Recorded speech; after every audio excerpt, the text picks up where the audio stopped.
All right, good evening. We're bringing the meeting of the Policy and Services Committee of February 10th to a start.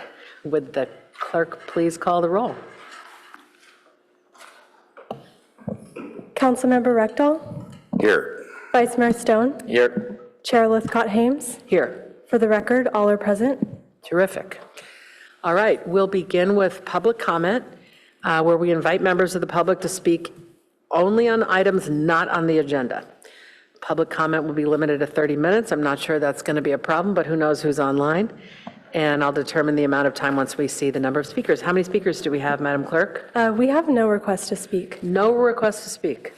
All right, we'll move on to our action items then. First action item is an update and feedback to staff regarding progress and direction for the seismic hazards identification and risk mitigation ordinance update. Take it away. Great, thank you, Chair. Jonathan Late, Director for Planning and Development Services. We have Julia Knight, our Senior Program Manager, who's going to walk us through the presentation. We're also supported by George Hoyt, our Chief Building Official, and we're happy to answer any questions that you have. Thank you, Director Late. Good evening, council members. My name is Julia Knight, and I'm with the Planning and Development Services Department, as you may have guessed. Tonight, we will be discussing potential updates to our seismic hazards identification and risk mitigation ordinance. Let's get started.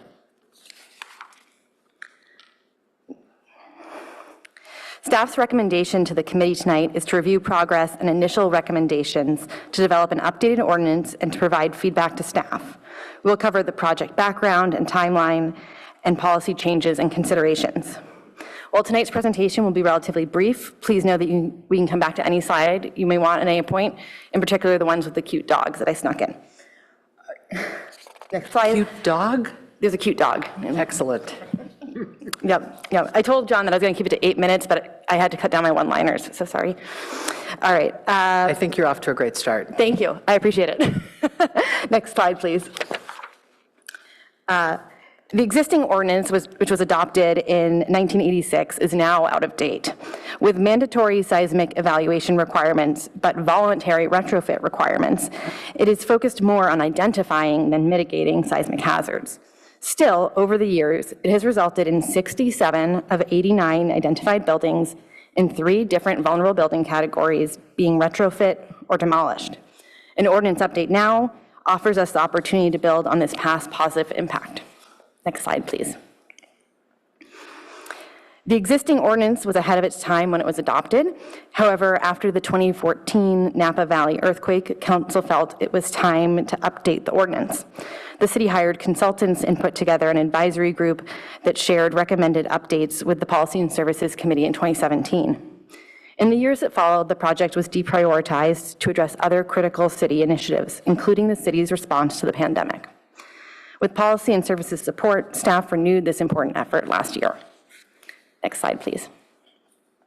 We have a busy 2026 ahead of us with 3 more Community Advisory Group meetings, or CAG meetings, a council info report, and 2 more Policy and Services meetings before we bring a draft ordinance to council for consideration this fall. Next slide, please.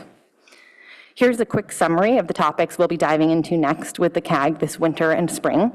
I want to give a little shout out here to our very kind and committed advisory group members. They've been amazing, and they continue to come back even though I give them so much homework, so I do appreciate that.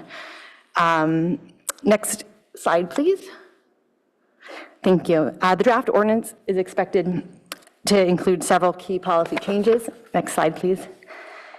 These changes seek to reduce seismic vulnerabilities and enhance life safety protections in our buildings, while also supporting business and service continuity in the event of an earthquake. Next slide, please.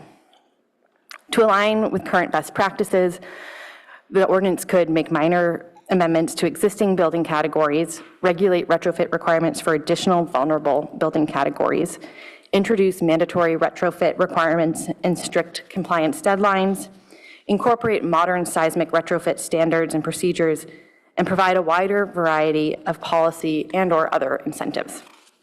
Next slide, please.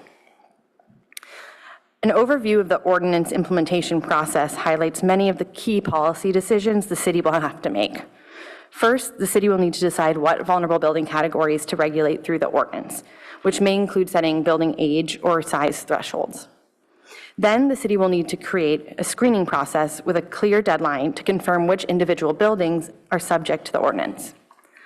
Finally, the city will need to determine if mandatory retrofits will be required for any or all buildings. Next slide, please. If mandatory retrofits are required for some or all building categories, the city will then need to notify building owners of these requirements and set up evaluation procedures and/or plan set submission processes to ensure each building's specific seismic deficiencies are addressed. Finally, the city will need to set a deadline for building owners to complete retrofit work for each of the different categories. Next slide, please. Now let's talk about these building categories. For starters, staff recommends that we maintain the 3 existing categories that are shown here and aptly named categories 1 to 3.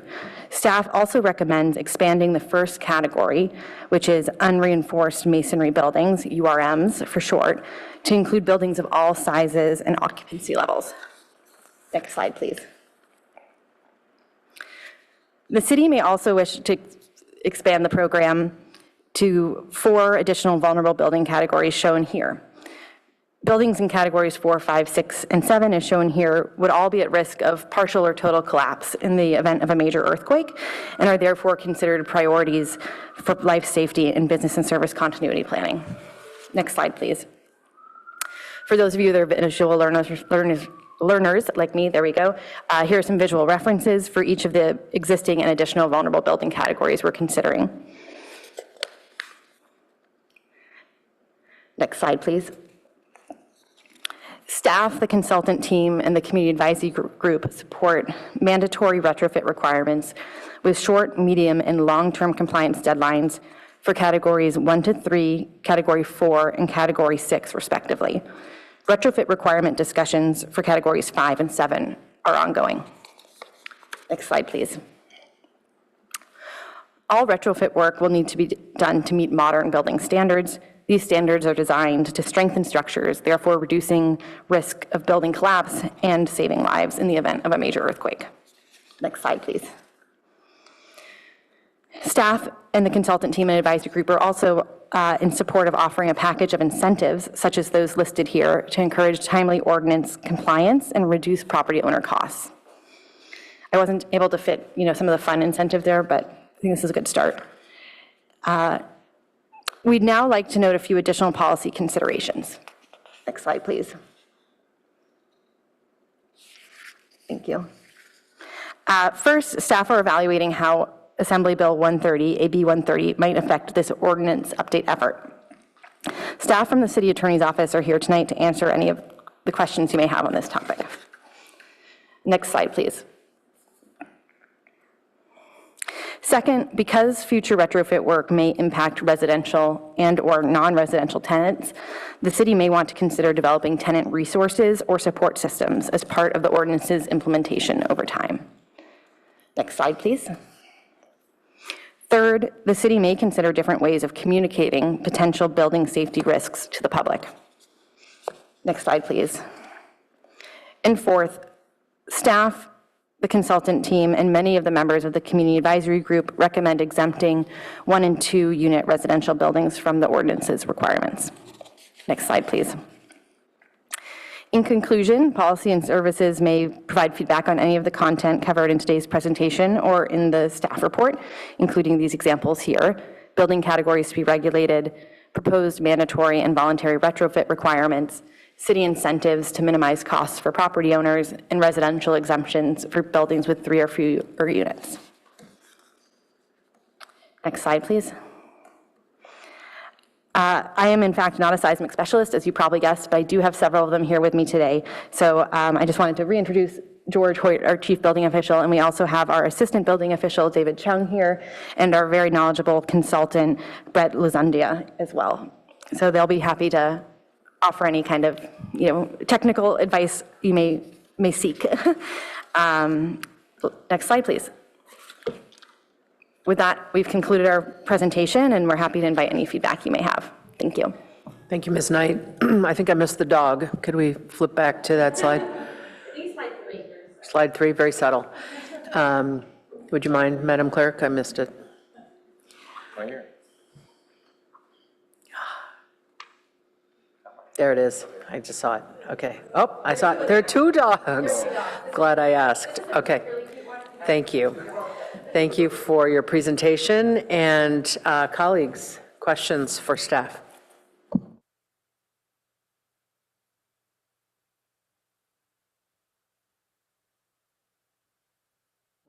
Mine will be much shorter, I'm sure, than the engineer. Okay. Yeah, I will allow Councilmember Rectal to deal with the more technical, complicated engineering questions. So just kind of residential property owners, I know there was mention in the staff report that we could require them to disclose to potential tenants whether their property is considered a vulnerable building type. That would require inclusion in the ordinance to do that. I understand right now if you're selling the building, that's part of the mandatory disclosures under California law, but we would have to do an additional step to do additional disclosures to tenants. Yes, that's correct. Okay, then definitely, I think that's important. Also just wanted to compliment you, Ms. Knight, one of the best staff presentations of all time, because this is such a long. It was the dog, right? It was the dog and the energy and such a long presentation, and you got through it in a good amount of time, and I got the information I needed, so bravo, thank you. Great, yeah, I think that's going to be really important. When I was going through the report and started reading about it, I started to get very concerned about my own apartment. I live in an old apartment that I can't imagine is all that seismically sound. So that was making me really nervous. And I think I have the right to know, just like any tenant in the city has the right to know if their home is not seismically sound. And I think that's something that they absolutely need to be informed of. So I think that's a must. Following up on just this idea of tenant protections, I think that is so critical. And I don't have ideas tonight on exactly what that looks like. Maybe that's a referral to the HRC to kind of see. And the reason why I think it might be an HRC issue is, given the nature of these buildings that are going to qualify, they are inherently older, so I believe they're inherently going to be, when we're looking at market prices, they're likely to just naturally be more affordable, and so I think that is going to lead to probably a good percentage of our lower income residents living in these type of multifamily homes, and they are going to be the most at risk of being displaced or seeing significant increases in rent, because I would imagine, I guess, and I think this is kind of getting into maybe engineering, but I would imagine if a multifamily owner is investing in retrofitting, they're likely also going to take that as an opportunity to remodel an old apartment. Like, maybe they take that as an opportunity. I don't know what retrofitting really looks like in that scenario, but whether they retrofit or demolish, I think the very first people who are going to be displaced from this community are more low income, who are going to then be priced out of finding other places. So how we handle that is going to be delicate but important, and maybe that's an HRC referral to see, since they've already worked on over the last couple of years a whole host of tenant protections that some this council has approved and others I believe is still on our work plan to come back to us. So that I think is a really, really important piece of this. And then curious, what kind of financial incentives might be available through the state government or the federal government for retrofitting or demolition and rebuilding? You don't need to go through it all, but just maybe to get a sense of what's available out there, because I would imagine this has got to be an expensive process that a lot of landlords are going to have to go through. Sure, and I'll just add a quick comment in response to your prior comment, if that's okay.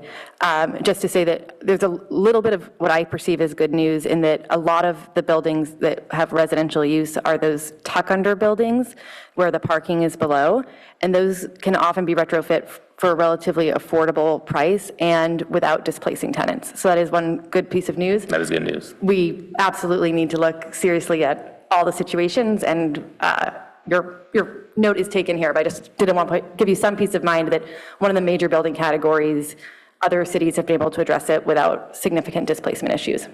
That's good news. Thank you. Thank you. State and federal funding, your question. Thank you. So there is quite a bit of state and federal funding. There's the Brace and Bolt program and a few others that are specifically targeted for smaller properties, so things that are like 1 to 4 units.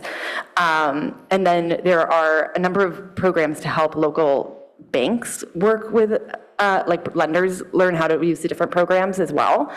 But I think it is still, we've seen San Jose and other jurisdictions offering direct grants, loans, things like that. It's, often not enough what's out there, but there is a big role in education for property owners about what's available.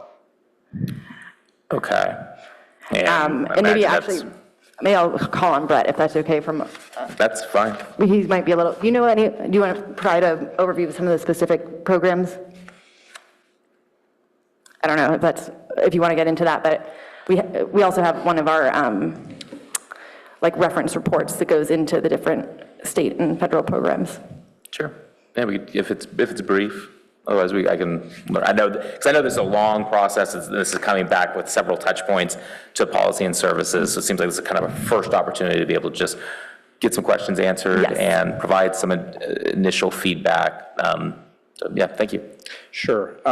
So there is a report that the consultant team, one of my colleagues was the lead author on, that's been submitted to the city that covers exactly what you're asking about. So kind of what's the state landscape and what's the local landscape, and that includes financial incentives. There's a long list of things that have been done over the years. So it's not like a quick short answer other than what Julia provided, but there's a wealth of information that you can review for that. That's one thing. The second thing is, Would you mind giving us your name and the organization you represent? just so we have I'm Brett Lazundia. I'm the consultant from Rutherford Kane that the city is engaged to help with this process.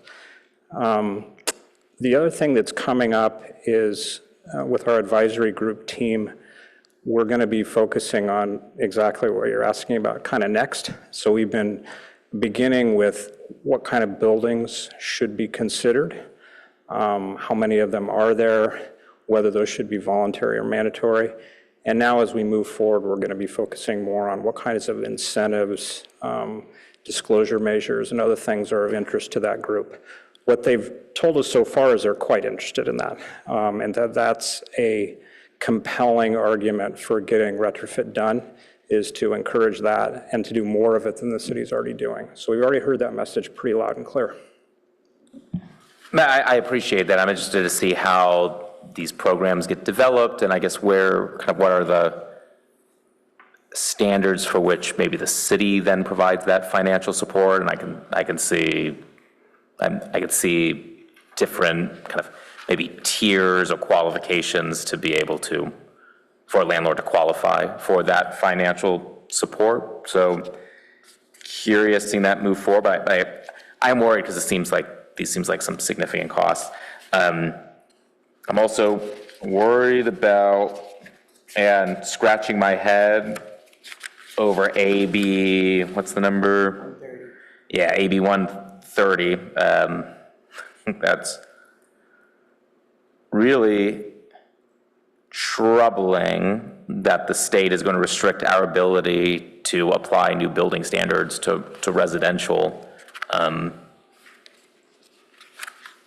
And that's new residential, or does that also restrict our ability? Up there is one for the attorney. Sure, Madeline Salah, Deputy City Attorney.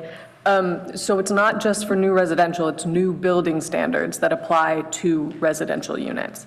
And, I don't want you to be too concerned, Vice Mayor Stone. We think that there are a few ways that we could accomplish, this committee's objectives and ultimately the council's objectives, working within the confines of AB 130, including potentially an exemption for a set of standards that are adopted as an emergency ordinance. So we're working with other jurisdictions to see what they're doing. We're monitoring the Building Standards Commission and seeing how they have decided that they are going to interpret this new state law, and we're watching for any lawsuits on this subject. And when the time comes, we'll come to you with any sort of confidential legal advice about how to work within this new state law.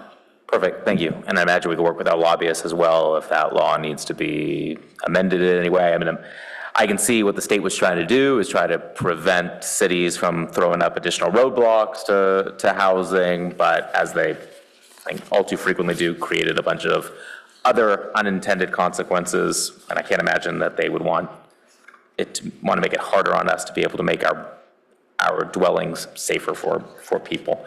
And then just finally, I guess as far as the kind of the asks of staff, I agree with the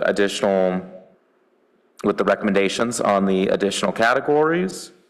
I think the residential exemption makes a lot of sense. I don't think it should be any more than 2 dwelling units, but I think that makes sense for people who are, I think this captures well those who are not kind of professional landlords, and I guess that would also apply to somebody renting an ADU in their home? It would be, So to exempt them as well? yes, if they had multiple ADUs, it might get more complicated, but Okay. one, no. So one ADU, JADU, but now you could have 3. Well, you can actually have more than that, but, Yes. but the ADU phenomenon in Palo Alto is relatively new and wouldn't have any, they would all meet That's contemporary fair. standards. Okay, that's true. Okay, thank you. Yeah, still, I think the 2 were good. And was there anything else that you were looking for feedback? Basically, I think I'm supportive of all just what staff wanted. Yeah, no, that's exactly right. We're just looking to, again, have a touch point in with the Policy and Services Committee to make sure that we're heading down the right path, and if there was something that caught your attention, to flag that. But your comments we have that, and appreciate your feedback. Great, thank you. I know we're going to be seeing this a lot this year, so thanks for your work. Thank you, Vice Mayor. Councilmember Rectal.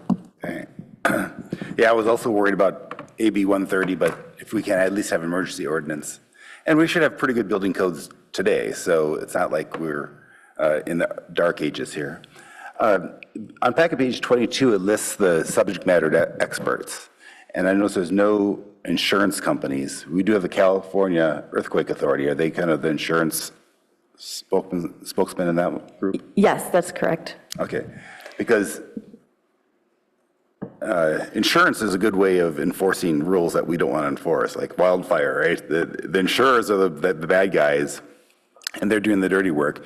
Does it work the same? Is earthquake insurance widespread enough that the insurance people can have actually an influence, or is it rare and most of these are uninsured? I'm sorry, I'm not sure. That's a great question. I'll happily bring back to the community advisory group to see if anyone knows, and we can research more. Right, because if 90% of the properties were insured with earthquake insurance, then if their rates change, that would maybe drive them to update. But if 5% of the people have insurance, then 95% of the people are just not going to bother at all. Okay. It said it did a survey. Did we do an entire city, or do we do the urban areas, like the downtown areas? We did the entire city, and by we, I mean Brett and his amazing team. And over a series of years, but we started with basically a bunch of assessor data, looked at buildings that were of a certain age that might be, subject to potential vulnerabilities. And then from there, started narrowing down based on building type and things like that. And Brett and his team actually did a sidewalk survey of 2,400 buildings. So they went out and actually looked at 2,400 individual buildings to determine whether or not, from their best engineering judgment, there was risk in that building. And so we have a short list from that. But we started with the entire city. We did rule out 1 and 2 unit residential buildings because we kind of thought that probably didn't make sense. And anything built after 1998, because seismic standards at that point were pretty good. Okay. So over on packet page, well, let's start with packet page 11. We have the different categories here. What type of retrofitting would have to occur in these 7 types? Are they different? Yes. I mean, are most of these just putting a shear wall up, or is it more complicated than that? I'm going to invite Brett up to speak to this. Thank you, Why Brett. don't we bring up the slide that has the 7 images of each building, and I can do it. That might help. You can have it in your mind's eye when I'm talking. Do you happen to know which slide that might be? Okay. Yeah, so the first one is already in the city's ordinance, has been for a long time, and as Julia mentioned, many buildings have already been retrofit, not just in Palo Alto, but unreinforced masonry buildings are the most common building type subject to ordinances in the state. And so actually thousands of these buildings have been retrofit. The kind of work includes fixing the connections between the roof and the floors and the walls, providing additional strength to the brick walls, and that's usually done by adding shotcrete or concrete on the inside face. Sometimes they're too tall and skinny, so we put columns, small columns on the inside face to brace them out of plane. And then ultimately, the whole idea is you're trying to make a rigid membrane on the walls? Is that? the most important thing is tying it all together. So the weakest link are the walls falling away. And you can see that picture that was in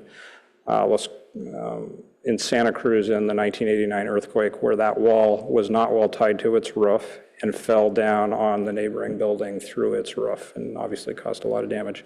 That's not an atypical kind of picture. These kinds of buildings can both hurt the people on the street, hurt their neighbors, and hurt the people inside of them.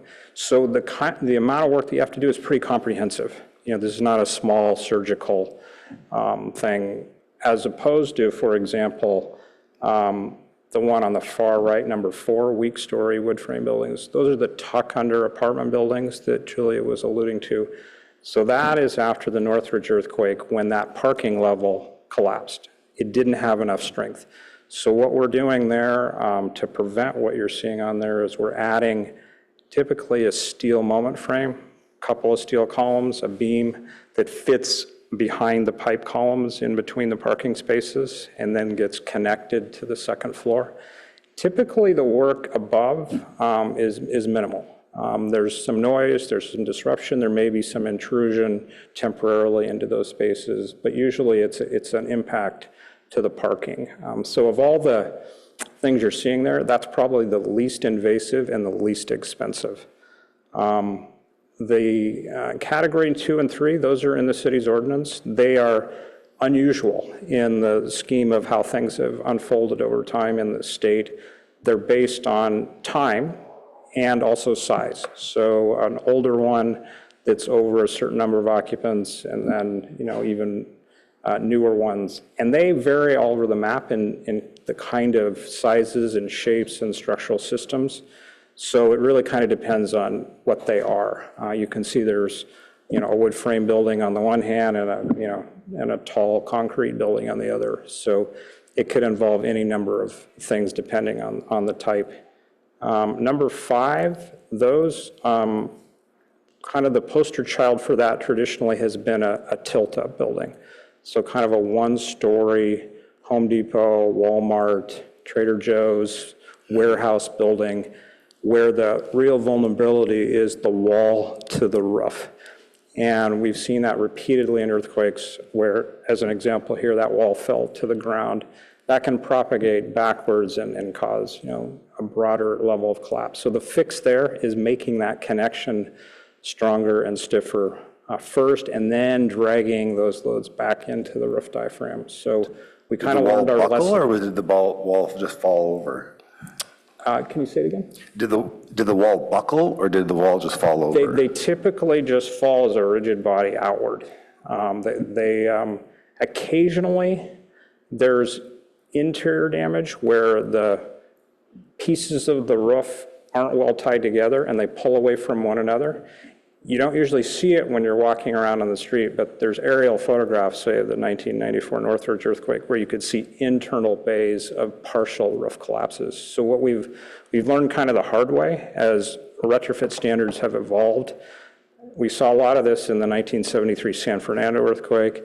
There were code upgrades. That didn't do as well as we would like in the 1994 earthquake, so we've done much more stringent requirements now. So it's not just that outer connection that we fix, we actually drag the loads and improve the rest of the roof diaphragm now.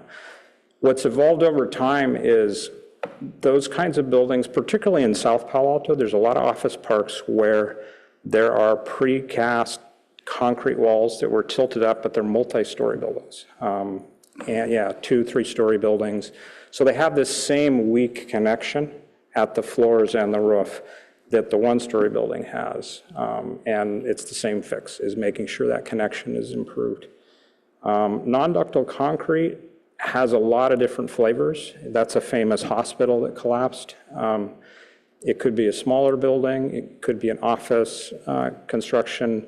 The kinds of deficiencies usually have to do with things are either too brittle or too weak or both. So usually the fix can be fairly significant in its impact, and usually involves new concrete, new shear walls being added. Columns are wrapped, they don't have the ductility to be able to withstand earthquakes, so we improve them. And the last one on the bottom right there, number 7, in the 1994 Northridge earthquake down in the Southern California, there was damage to steel moment frame buildings. And this was a surprise to the engineering community. We actually thought those were some of our best performing buildings, and we learned our lesson.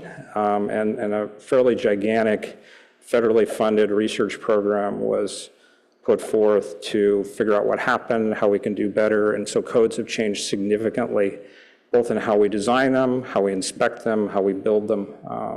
And what we're focused on is that little picture there, what you're seeing is a corner of where a beam meets a column.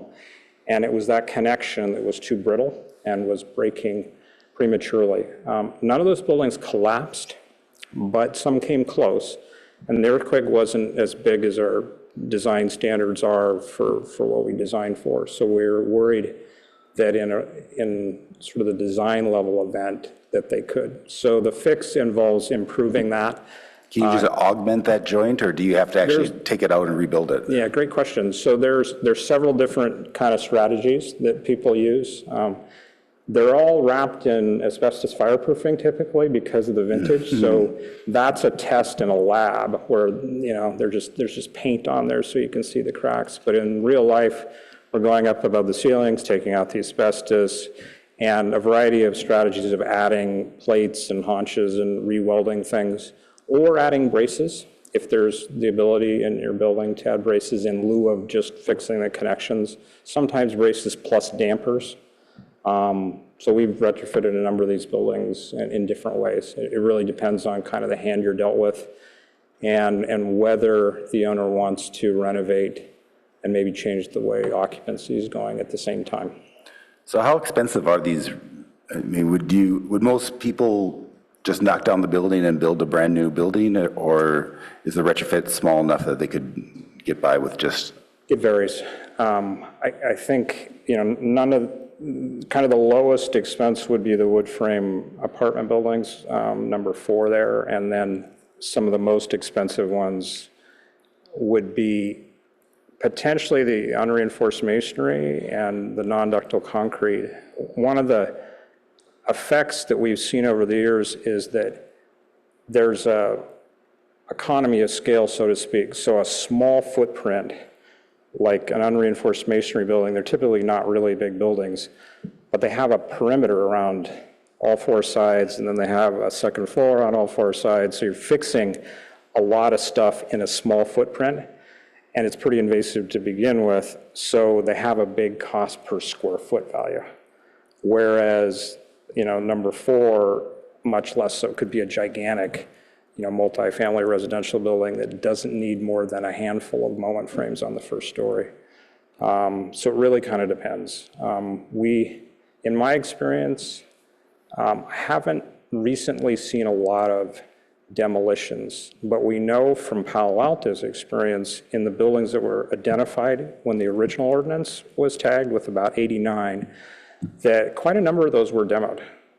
So they, they're no longer a risk because they were eliminated and then they were replaced with a more modern building that meets today's standards. So it's certainly a possibility. Okay. Do we know, for the question for staff, do we know how many of these sites are opportunity sites or have been upzoned, like SB 79 or something like that? We do not know, but we can check. Okay, because if it's, for example, an opportunity site, then that may solve the problem ourselves if someone rebuilds on that. They have more incentive if it's been upzoned. But especially if you look at the upper right, one of the things I would worry about, and the vice mayor mentioned this also, is those old apartment buildings are probably the most affordable housing in Palo Alto.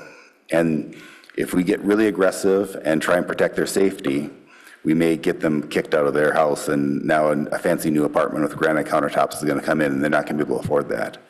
And so I have mixed feelings, because you don't want someone living in a dangerous situation, but you also don't want to gentrify the city unnecessarily. So that's a tricky balance. Let's see. What about other issues apart from just the structure? For example, liquefaction of the ground, or are there other things that you checked on other than the structure itself? Yeah, good question. So it depends on your community. So where these buildings are in Palo Alto are generally on pretty good soil. So, the primary worries of poor soil would be out towards the margin of the bay, kind of on the other side of 101, and that's not where these are. So we're not starting from a liquefaction, pervasive problem like some other communities are. We're also typically not on sloped sites, where there's a landfill concern and we have, stepping up the hill problems, San Francisco, different story, but not here in Palo Alto. So the primary focus really just is on structural deficiencies and fixing those rather than soil considerations or landslide considerations. Okay. And in our two downtown areas, we have a lot of buildings very close. And if they start moving like a parallelogram, they're going to pound each other. Yep. Is that an issue? Yeah, it's a really good question. So when we build a new building today, and George, reviews it and ultimately gets a permit, the building code requires a seismic gap, and it's fairly substantial. And so the more flexible the building, if it's that category 7, a steel moment frame, you could be talking, many, many inches in there. If you go, as you are alluding to, if you go look around what has happened in the past, there aren't any big joints like that, right? All of these buildings are close to one another. And that is generally ignored in seismic safety ordinances because it's kind of an intractable problem. We can't, if we're trying to straddle that balance between, helping the building but keeping it and not demolishing it, take the masonry one. It's got masonry walls which are providing fire safety at the property line. So to move those walls back, you're basically taking the building down. So we live with the pounding. Historically, pounding, though people worry about it, has not been a very significant source of life loss or collapse. And in fact, we have standards in kind of the retrofitting world where we look for certain things. The biggest worry would be if we had a floor, a concrete floor that was sticking out, and the neighboring building had a column right next to it that wasn't at the same level, and it could act as sort of a battering ram. That's really rare, it turns out. Like take the brick buildings, you really have a big wall hitting another big wall, and that's pretty benign. There's vibration, there'll be local damage, the partitions will spall, but in terms of it leading to collapse, it's generally not a collapse worry. So pretty much all of the model standards that are out there and what other communities have done, it's not a requirement to address. Okay. Did you get the link? Can you bring up page 16?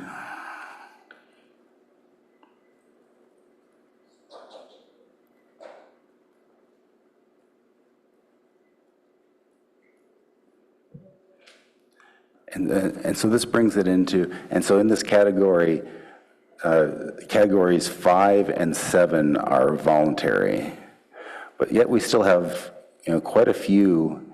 For example, we have 324 in the weak story, soft story buildings. The question for staff, I guess also for the consultant, is which of these categories worries you the most when you look at this? When you look at the totals? So, Councilman, we're just trying to get on the same page that you're on. So this is a reference to one of the attachments, I believe. Oh, Is that yes. correct? Okay. Yeah. Similar information on this slide, maybe easier to look at. If you go to the main page, the seismic page, it's the, Okay. it is the memo field survey findings. Okay.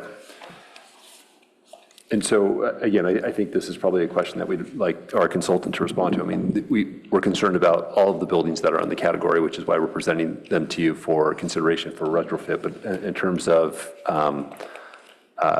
concern for the greatest, are you asking the question about which ones present the greatest life Which safety category, concern? both the number and just the danger of each one, which category bothers you the most, or are all these buildings created equally, or are they some more problematic than others? Councilmember, thank you for the question. George Hoyt, Chief Building Official, City of Palo Alto. When I look at this list and the numbers, I think Category 1, unreinforced masonry, is on the top of my list. Some of these buildings have been here for quite some time, and there's very few on the list, but they're high potential of collapse and causing falls. Next, I would probably go to what we call soft story or undertuck, the wood stories with the multifamily upstairs and garages down below. I think that those are most cost-effective to retrofit.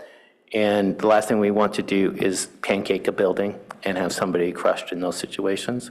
So I think that is next. And then I would go with which was Category 4, and then Category 5, which is a pretty good number of buildings, and that's those tilt-up buildings where we don't want a wall breaking loose from its floor or roof connections and falling forward. So those are the ones that really come to my mind.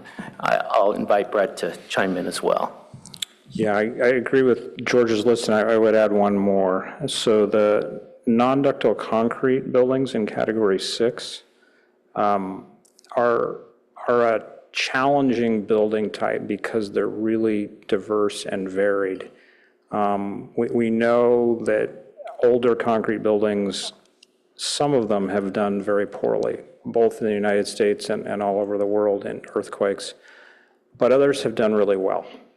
So the search from an engineering point of view has been to figure out how can we identify the ones that really matter, the ones that are the really bad actors. And many years ago, that was harder to do, and we were struggling with that. But we've gotten better as an engineering community, and we're starting now to feel confident enough to come forward with ordinances. So the city of San Francisco, for example, has been working on this problem for a while and has put together a pretty surgical ordinance that identifies more technical things. So in that universe of a building that was built before 1977 and is concrete, that's a big number. But of the ones that we really care about, it's a lot smaller, and they have identified, and the engineers helping them, we feel more confident about that. Contrast that with what the city of LA did, which was sort of a broad strokes ordinance that just said old concrete is bad, you got to fix them all. We're definitely not recommending doing that. We think that's not good public policy. not a good use of tax dollars and anybody else's dollars either. So what we would be proposing in Palo Alto would be something similar to what San Francisco is trying to do.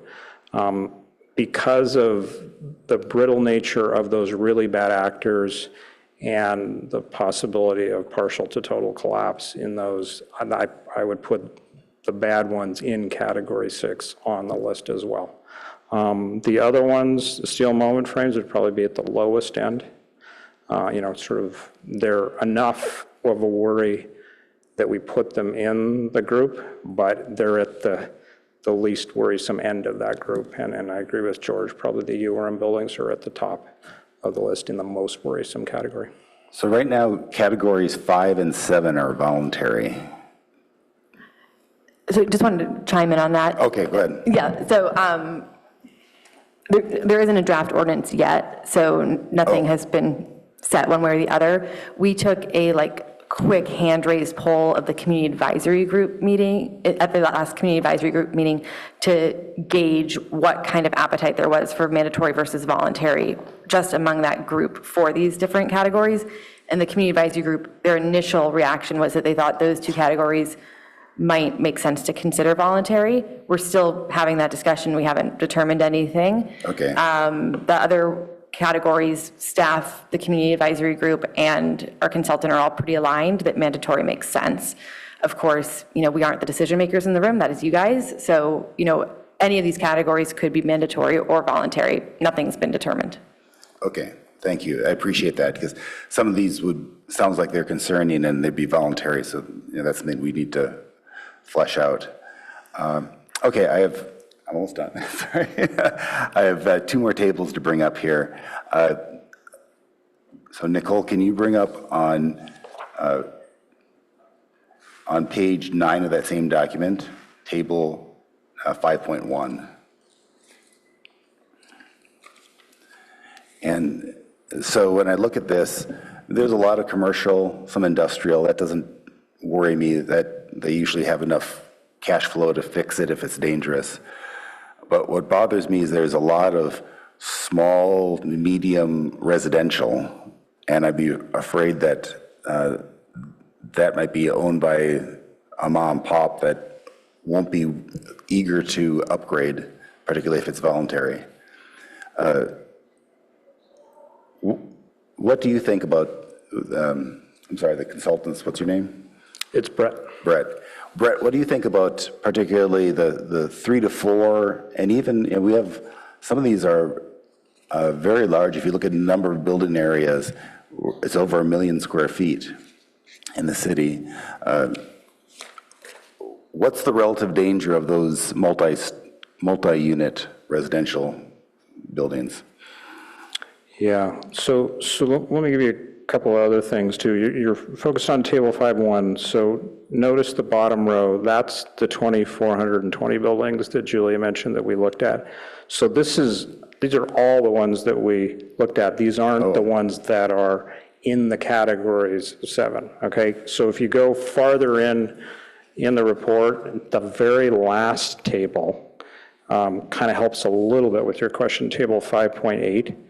And what that does is it identifies for those 7 categories, the far right column gives you the number of estimated total residential units in there. So the category that have the most are the wood frame soft story buildings, number 4, which has, about 1,800 units in it. And then the non-ductile concrete ones have almost 2,000 in them. So of the category 4, there are a lot of the at the smaller end of residential units. So it's a real concern. It's not as though all of those residential units happen to be in 50 plus unit apartment buildings. There are a ton of mid-sized to small apartment buildings over the 1 and 2 unit exemption. There's a bunch in North Palo Alto. So on the north side of University, as you go farther away from the houses, you'll see all kinds of older apartment buildings. In South Palo Alto, they tend to be bigger. So this, it's a real concern. And your point about your struggle with trying to straddle, want to improve the building, don't want to displace people, you're not alone. That's the general concern that communities struggle with, and Palo Alto will too. Okay, and that's very good, thank you. One last table on that same document, Nicole, page 12, table 5.3. And that shows and this is the total 2,400, so maybe the answer is what caught my eye is 13, 14, 15 stories. Do we have 15-story buildings that made the final list, or were they determined to be not an issue? Yeah, there's only 3 on there of the 2,400. One of them is, the tallest building in downtown, off of University. I think it's 525 University. That one has been retrofit. And so, George and his team approved that 3 or 4 years ago, I think. So that's one of them. And I'm not sure about the other 2 off the top of my head. Okay. I'll have to look. And also in that. Council member? Oh, go ahead. Just quickly, I think the other 2 are in Palo Alto Square. Oh. Yeah, And did those make the list, or did they those? did make the list. They made the original list back in 1989. Yeah, those are the 10 stories. Yeah, And they've been retrofitted? they have not been retrofitted. And do we think that they need retrofitting? Yes, Okay. to some degree, yes. Yeah, Okay. they've actually been on the city's list since the original ordinance. So that complex has, some taller buildings. It also has some 1 and some 2-story ones. They're all older concrete ones. So they would need to be evaluated, but it's likely that they would not pass that evaluation test. Okay. Good news is I double-checked, and City Hall has been at least partially retrofitted. Makes me feel better, yeah. And finally, the last thing is, looking at the table 5.1, there's a bunch of churches. And that kind of scares me because churches have big spans, and I would think that'd be really expensive to retrofit. Do any of the churches, are they on the list that need retrofitting, or because they're on the 2,400 list? Do they make the cut? We haven't screened specifically for that, but it's easy enough to do. Based on, my field surveys, they will definitely be on the list. And this is sadly, because, as a structural engineer, I love buildings, and churches are sort of at the top of the list of our most beautiful historic structures. They're often our most vulnerable ones too, because they're irregular, they're high bay spaces, they have a lot of load, they have a steep roof that isn't as well tied to the walls. So unfortunately, I think many of them will not pass the test. And how many of them are, that's something we could find out. Okay. Yeah. And how expensive is it to retrofit a church? It would be at the high end. Okay.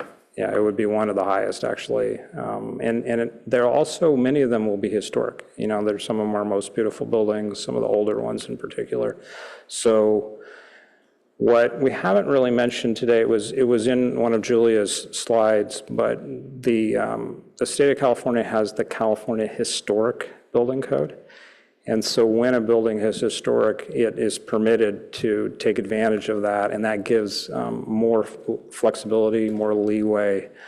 It helps designers, architects, and engineers take advantage of existing characteristics. Its goal is to try and, give as much thought as we can to preserving it, but it doesn't come inexpensively, unfortunately. Okay, thank you.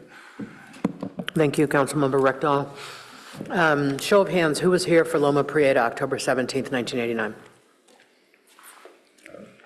Greer's wondering if he was born yet. I was 6 months old. 6 months old. Fun fact. Oh, you make me feel so old. I can show you the baby photo.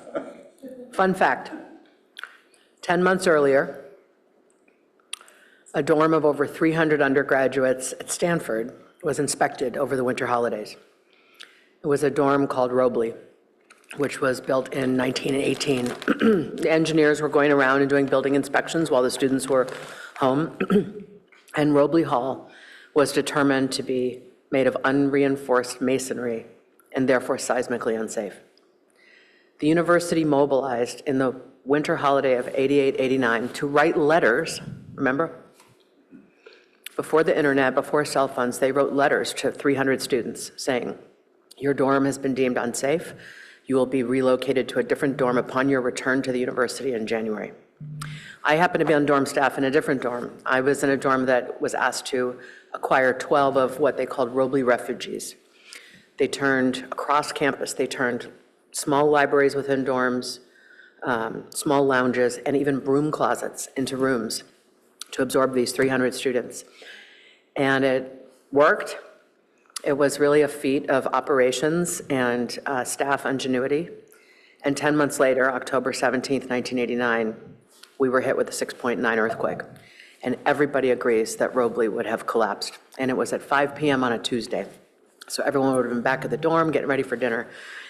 So I have had the terror of unreinforced masonry in my heart since I was asked to be a tiny part of the solution. And so I'm being hit with all of those feelings of respect and admiration for engineers and people who work so hard to keep us safe in this region where earthquakes are a given. Seismic retrofit saves lives, and yet it's hard to compel people to do what needs to be done, and it's expensive and so on. I'll just add to what my colleagues have shared. I agree with the expansion to 7 categories. I agree with the tenant protections and the imperative that people don't get displaced when a dwelling is made safer. I agree that we need to investigate a variety of incentives, from the procedural to the development incentives to the fee waivers and reductions to the financial incentives. I thought that was a very creative suite of incentives that you put together, and I'll be excited to hear more detail on those as you figure out what's really going to move the needle on compliance. When you come back, it would be great to have some cost estimates on the different types of retrofit, as well as the range of time a retrofit would take, meaning how long would the person living there be displaced. It sounds like some are quick and relatively inexpensive and no need to move out even, but some are at the other end of the spectrum, and then there's stuff in between. So it'd be great for us to know kind of what folks will be facing. In terms of my questions, I still am a little bit confused about the sidewalk survey, because I think you've indicated that we looked at the whole city, but we ended up with 2,421 dwellings.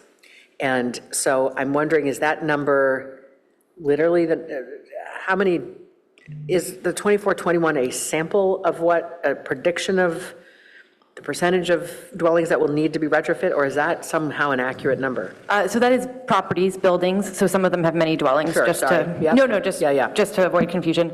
But that is an accurate number, and so essentially we started with the assessor's data. So there's like, I think there's 29,000 buildings in the city or something insane like that, and we ruled out things that were single-family homes and duplexes because we thought those weren't going to make sense. We ruled out things that were built after 1998 because we thought those were probably pretty safe. We looked at the standards that were in place then, and they're pretty good.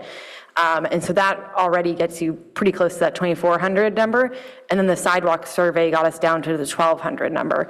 So most things in that 2,400 number, they have some seismic issues potentially just because of their age, or some of them have already been retrofit, we found, but there's about 1,200 remaining that would fit in the 7 categories we're discussing, and so that's a pretty accurate number. And if you go to slide 14 in the presentation, it shows you the number of buildings in each category and the number of residential units in each of those categories, which can help give you a sense of the scale. And I'll just note that those there's overlap there in some of them. So some buildings are in multiple categories. Thank you, Ms. Knight. So I would like to then go to why the residential exemption for 1 to 2 units. I understand from the staff report that it is because the people who live in them are deemed as having the autonomy to manage their own risk. And yet I worry about the people who are exempt from this and don't, seize that autonomy or even understand it's all happening because they're not paying attention.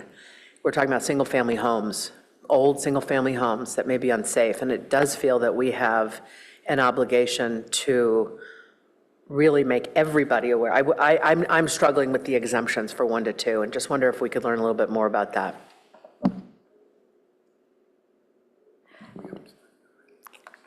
So I'll offer a couple of thoughts, which are preliminary, and we are early in the process, so we really appreciate this kind of feedback. One is that it can be somewhat harder to have mandatory requirements on small property owners sometimes. However, voluntary requirements and structure and education are always available. And so almost all of those homes that are single-family homes here that might be older and at risk, they would all have access to a lot of these state programs like Brace and Bolt, where they can get, I think it's about $13,000 of funding to just kind of do the basic upgrades for their home.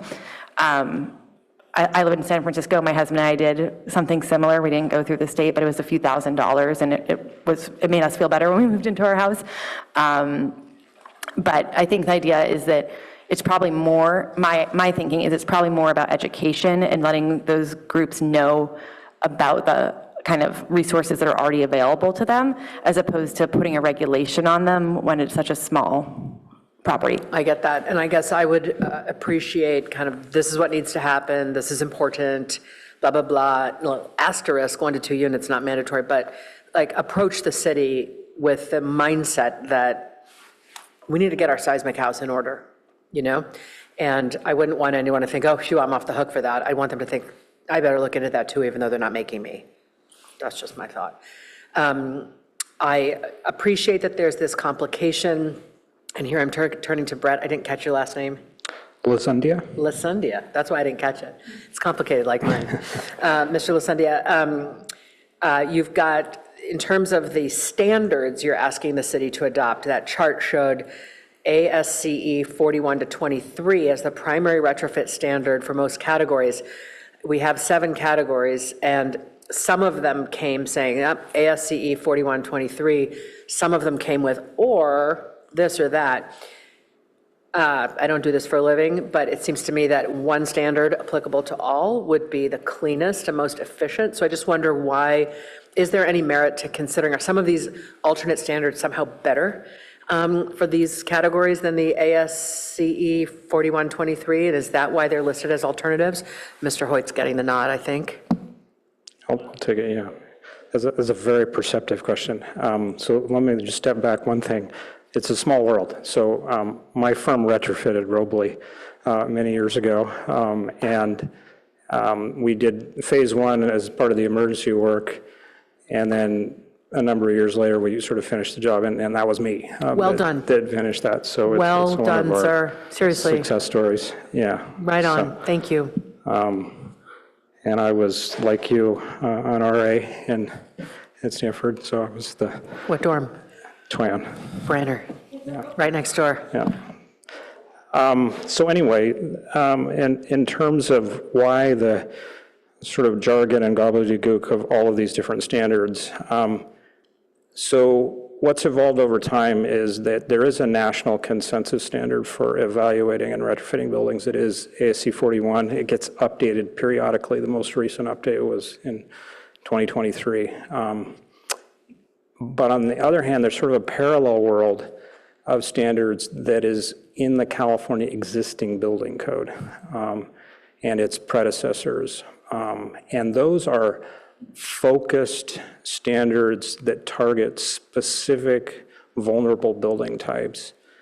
So for example, unreinforced masonry bearing wall buildings, which is sort of our most concerning type and has been the one of worry for 40 years or more, has a CEBC standard for it. And it is based on kind of a pragmatic experience and lessons learned from retrofitting. And it's so pervasive that in the back of ASC 41, we've adopted a parallel version of it, okay? So the two are almost synonymous. That's not true of the other types, though. So for example, soft story or weak story wood frame buildings, there's a targeted California existing building code one for that, which in my opinion and the opinion of many other people is better.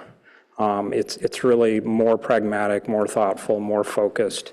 ASC 41's broader, kind of a more abstract, intended to capture a broader set of characteristics. So when we were talking about this with the advisory group and with the staff team, we were sort of debating exactly what you're asking about. Wouldn't it be sort of simple if we could have one? And my advice was it would be, but because there's these other ones that are out there, they will be the ones that smart owners and their engineers and architects will choose. And there's nothing wrong with them. Those are in fact the ones that we as engineers have spent a lot of hard time putting in. So it's weird that there are these multiple, thoughtful existing ones, but it's just the nature of how things have evolved. They kind of come from different streams, from different groups. They have long histories. They get periodically updated. And architects and engineers are good at sort of, picking the one that would serve their client best. And I don't think there's any disadvantage to that, both from staff review time, from policy making. It's not like you're giving up something. You're actually providing flexibility that will, I think, spur retrofitting. It'll make it easier to do. Good. All right, that's it for me. Let's turn it over to public comment. Do we have any members of the public who would like to speak, Madam Clerk? There are no requests for item 1 for public comment. Okay. Anything else quickly from either colleague? Okay. So I think our staff looking for a vote or just general feedback? You've got what you need from us? Okay. Well, thank you so much to our consultants, to staff, and to the members of the CAG, the Community Advisory Group. Looking forward to hearing this again. And this item is finished, and we'll move on to item 2, which is to receive an update on changes to the Brown Act and provide recommendations on the implementation of provisions related to teleconferencing, remote public participation, translation. Oh, I'm sorry. Hold on, before we go to item 2. I have been told that a member of the public came in right after we asked for public comment on items not on the agenda. And of course, this is what matters in city service. We want you to come and have your 3 minutes before us. Madam Clerk, turn it over to you. We are reopening public comment for this one person. Our first speaker for general public comment will be Cheryl M.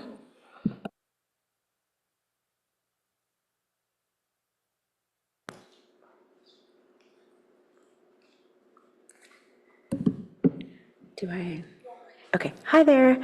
I'm Cheryl, and hello, Policy and Services Committee members.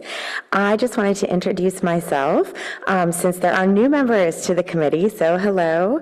I'm Cheryl Marymount, and I'm the CEO and founder of Musical Memories Foundation, and what we do is address the epidemic of loneliness and isolation among seniors by providing high-quality, customized, and interactive music-based programming to underserved seniors in the community. Those are active seniors, seniors who are in assisted living, and those in memory care. And we are one of your nonprofit grant recipients.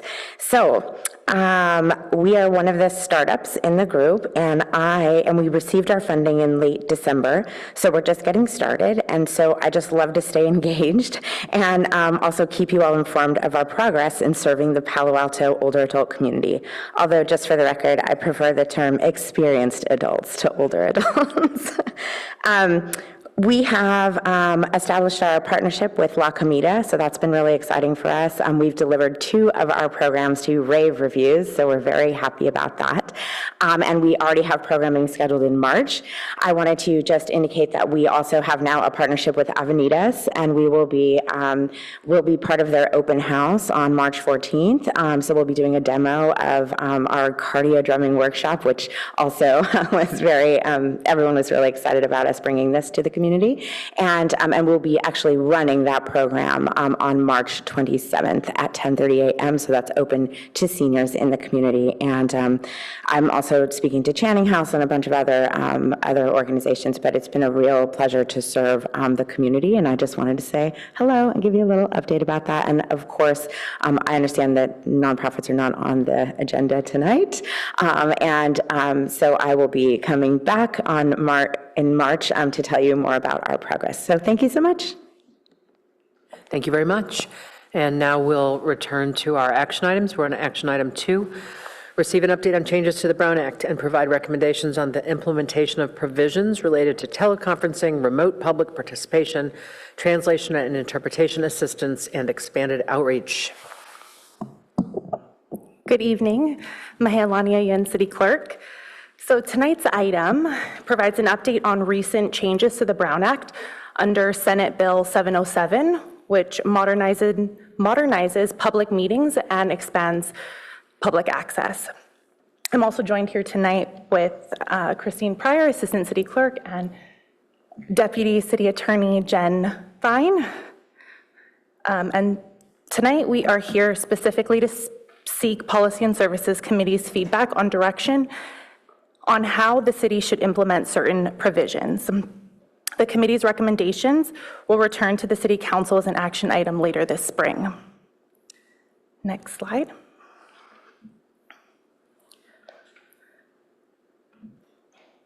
So Senate Bill 707 was adopted by the legislature and reflects post-pandemic meeting practices and advances technology.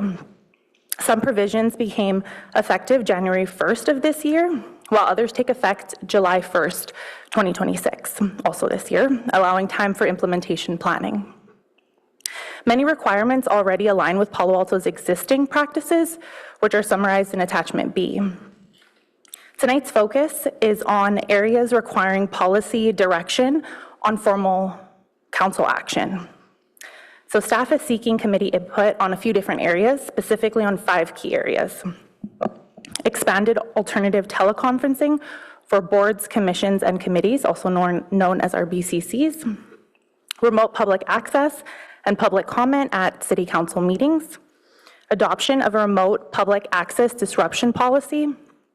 Reasonable assistance for third-party translation and interpretation, and expanded outreach to underrepresented groups. These recommendations are intended to balance access, transparency, and administrative feasibility. And with that, I'll turn it over to Christine Pryor. Good evening. I'm going to start with an update to alternative teleconferencing. These are provisions that are already in effect. They went into effect on January 1st, 2026.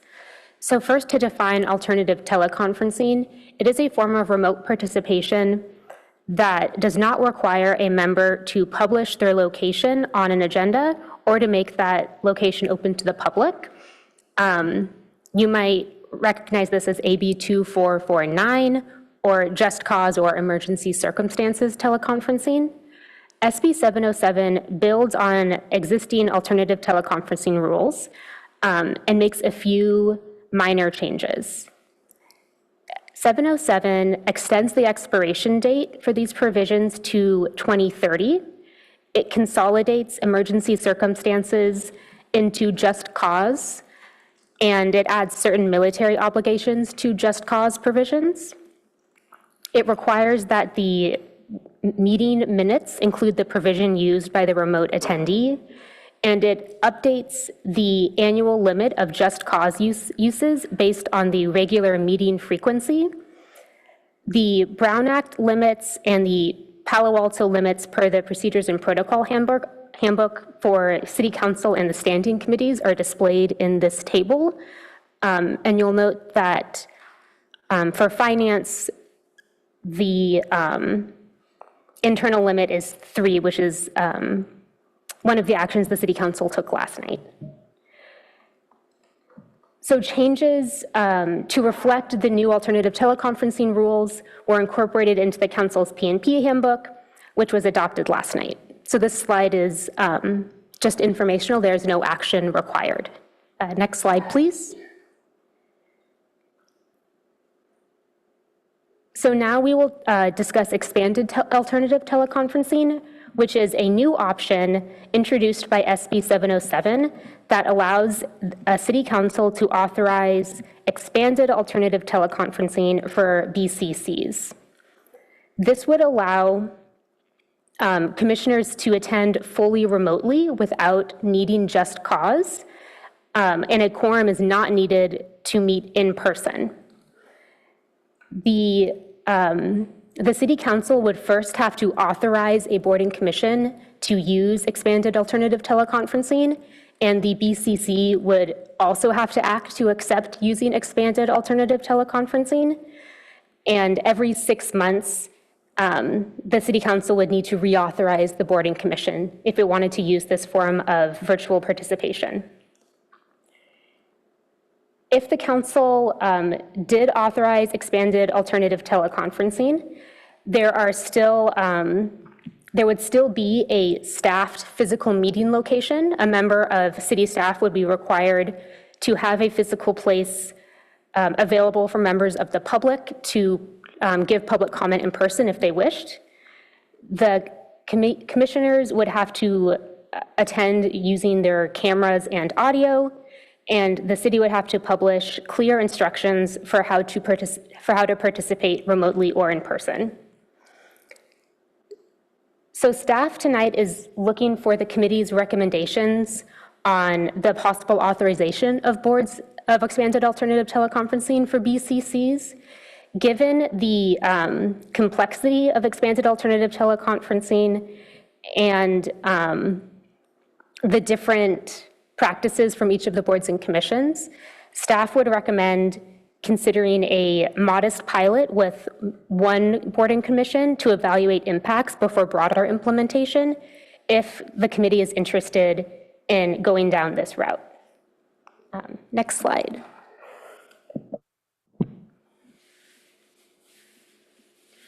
So there are a few changes that affect specifically the City Council, and those are mostly coming into effect July 1st, 2026, and some of those changes are reflected on this slide.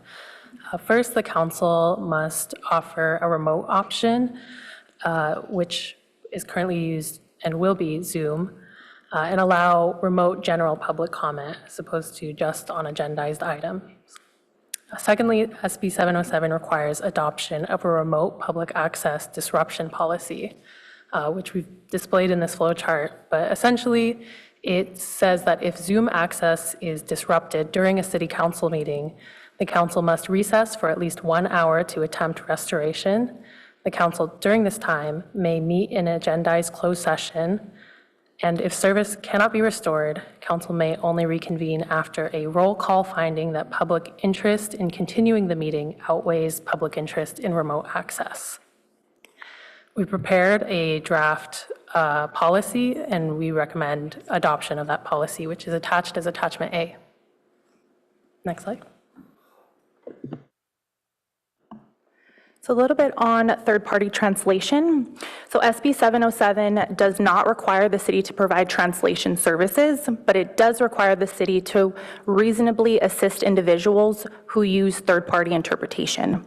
So what staff is recommending is a few things: making posting boards in King Plaza and council chambers available for publicly translated agendas, providing space for interpreters upon advanced request, allowing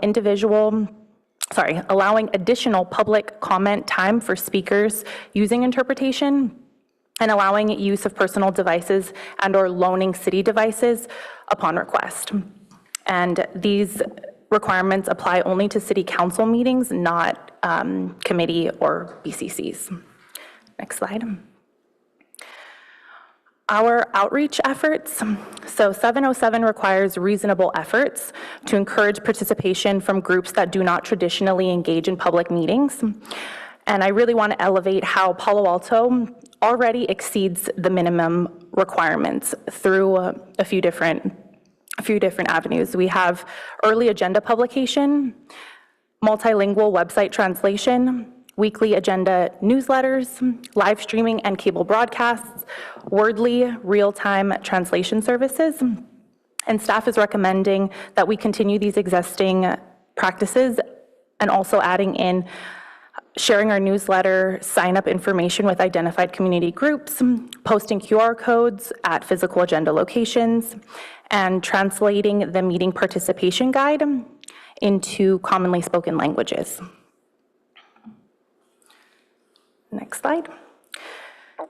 So our recommendation, our staff is requesting the committee provide direction on expanded alternative teleconferencing for boards and commissions, recommend adoption of the remote public access disruption policy, support staff recommendations on translation assistance and outreach, and based on the committee's feedback, staff will return to the City Council with a formal action item later in the spring.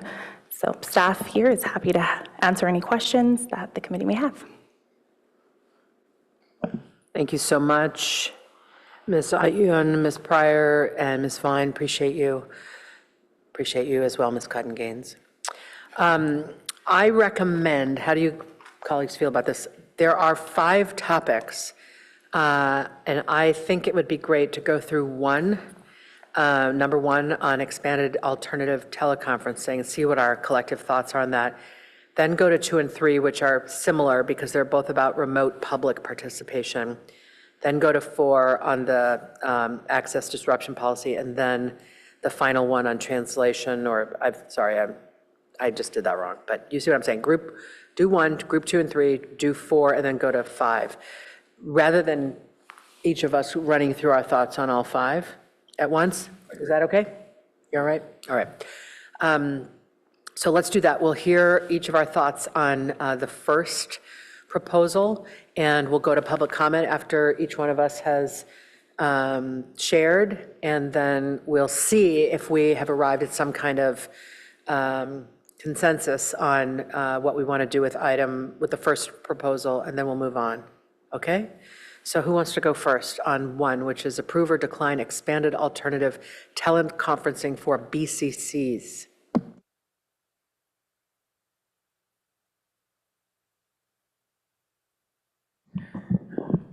I don't think we should do it. I think the benefits for it just don't really outweigh the pros, especially in a city of our size. It's relatively easy to get to City Hall from anywhere in the city.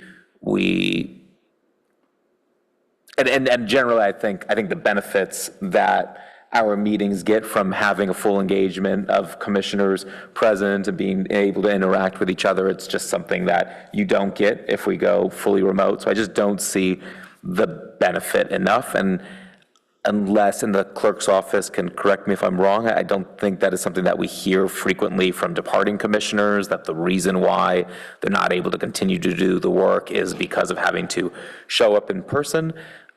So I think I'll leave it there. I don't think we need to move forward with this at this time.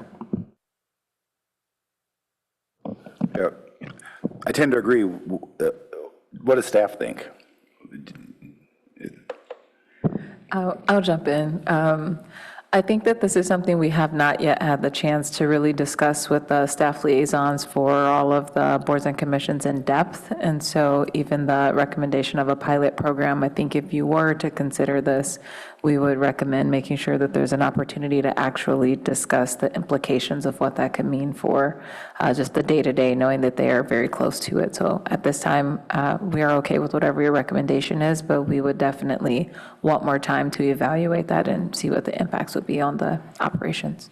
Yeah, the only 2 that might make sense is the Public Art Commission and ARB, which have both of them allow non-residents.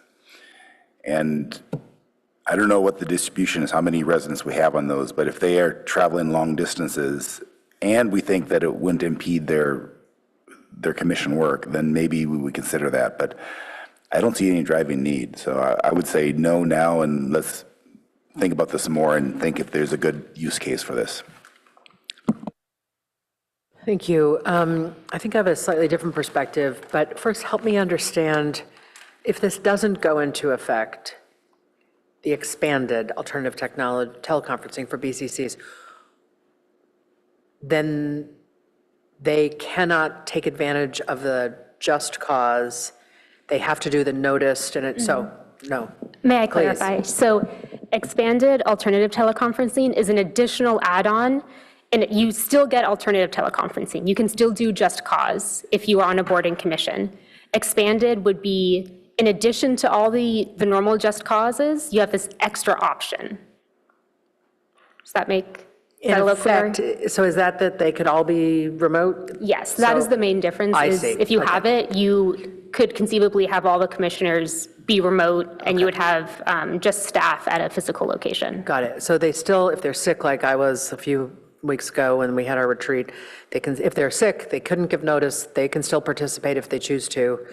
All right. Yes. Okay. In which case, I agree with my colleagues. So anything else on this one? Let's go to public comment, Madam Clerk, on this item. On, yes, I suppose if somebody wants. There are no requests to speak for item 2. It makes it easier. Now we can split into the groups. Okay. Let's move on then. So I think we are going to decline, that's what I'm tracking, the expanded alternative technology for BCCs. Let's move on to pairing items 2 and 3. This was changes to remote public participation, requiring that people be allowed to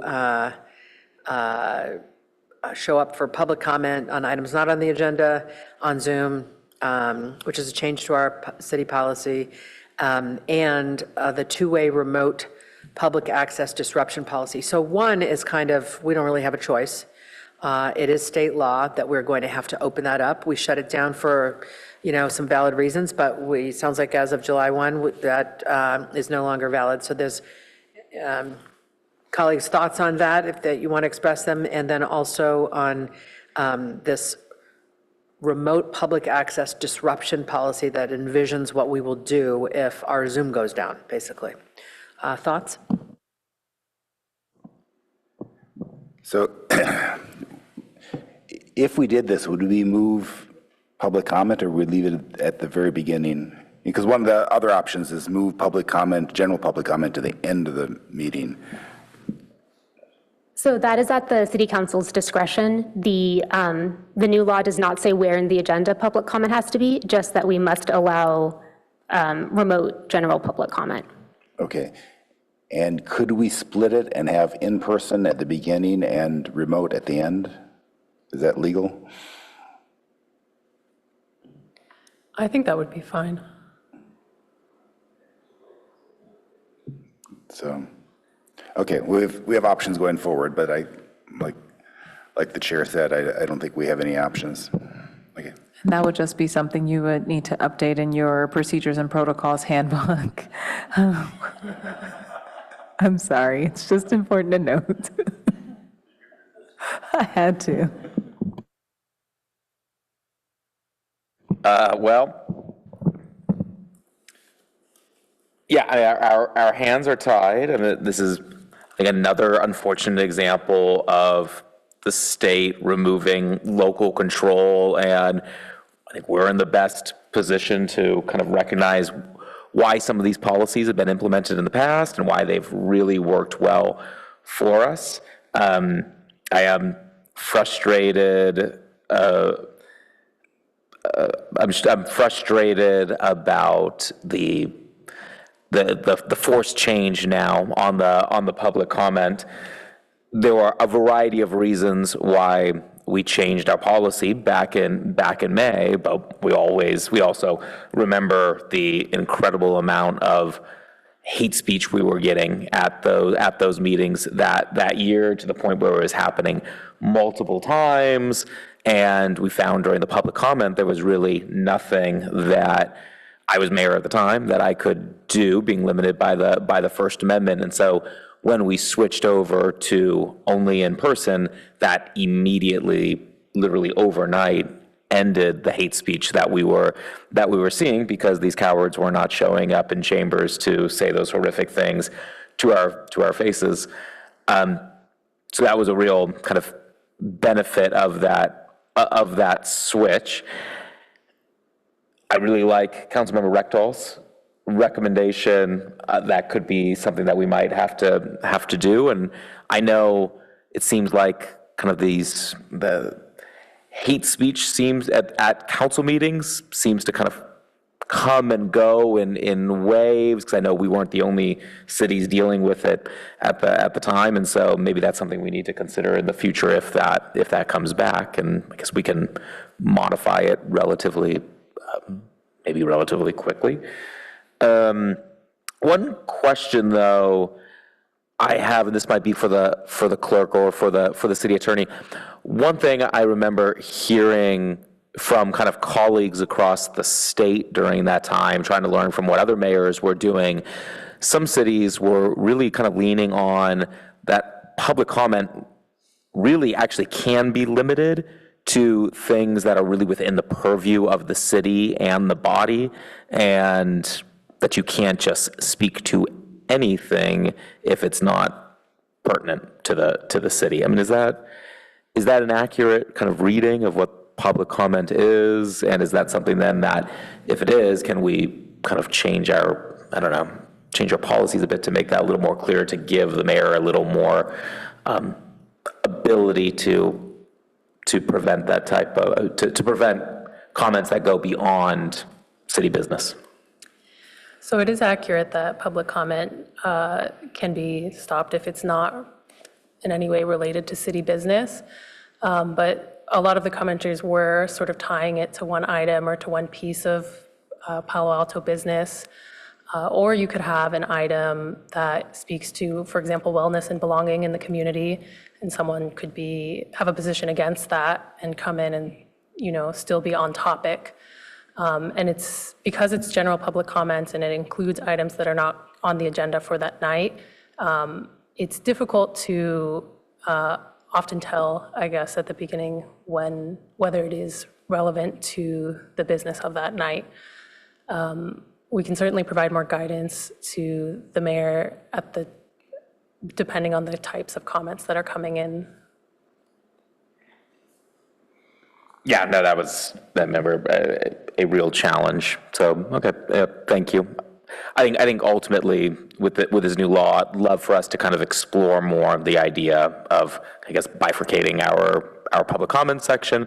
I think that makes a lot of sense. There's a lot of cities that just do it at the end. I don't think we want to do that because we want to encourage greater public participation, but having the in-person in the beginning and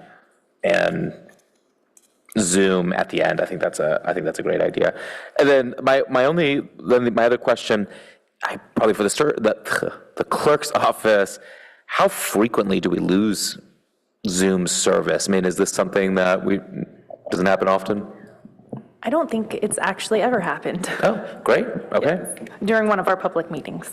Awesome. Okay. Yeah. So ultimately, our hands are tied, as they so often are, and I think the staff response here makes a lot of sense. So I support it. Thanks. Councilmember Reckel, did you have thoughts on the attempt to restore access policy? Did we have any other option? Yes, one option would be if it goes down, we have to automatically adjourn. So we are fairly limited. We are required to adopt a policy, not necessarily this exact policy, but the law does specify what steps we have to take. So if service does go down, we're required to take a 1-hour recess and attempt to restore service. During that time, if there is an agendized closed session, City Council can meet in closed session.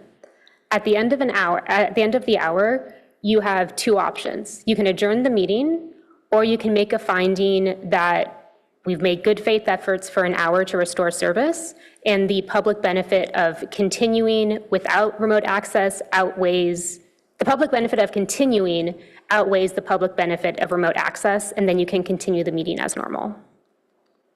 Okay. I mean, that all seems reasonable. It seems like the best option. I don't know if there is another better option, but I'd be inclined to support it. All right, and I am also inclined to support it, and thank you for the beautiful flow chart on how that decision-making will happen. Okay, I'm going to just check, since we're still on this item ongoing, I'm going to check with the clerk to be sure. How about you just let me know if we get any public comments, any hands raised? Thank you. All right, let's go to the fourth prong of this proposal, which is approve reasonable assistance for third-party translation and interpretation. Have we used translation? And when was that? A month or so ago, there was a Spanish-speaking person, and Sam was able to cover. So we have Wordly, but have we used that in a meeting at all?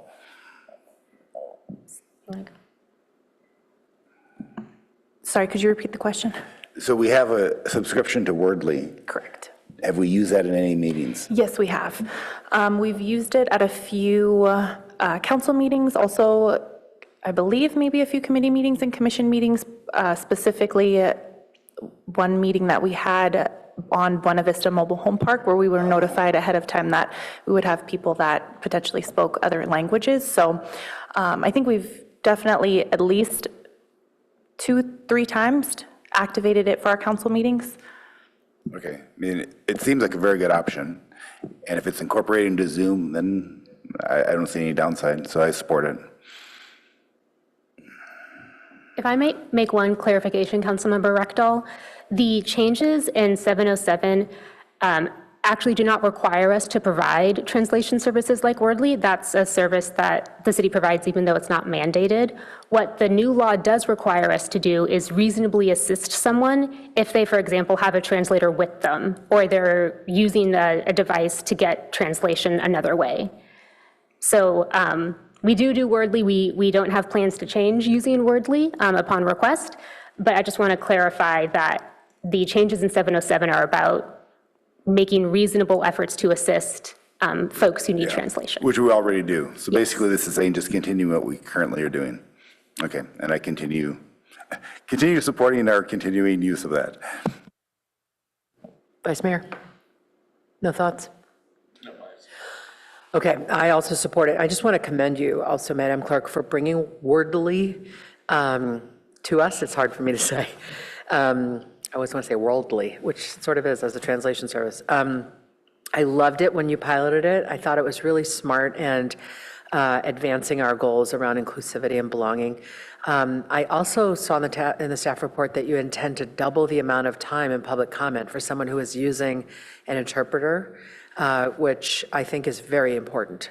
And so kudos to you for catching that.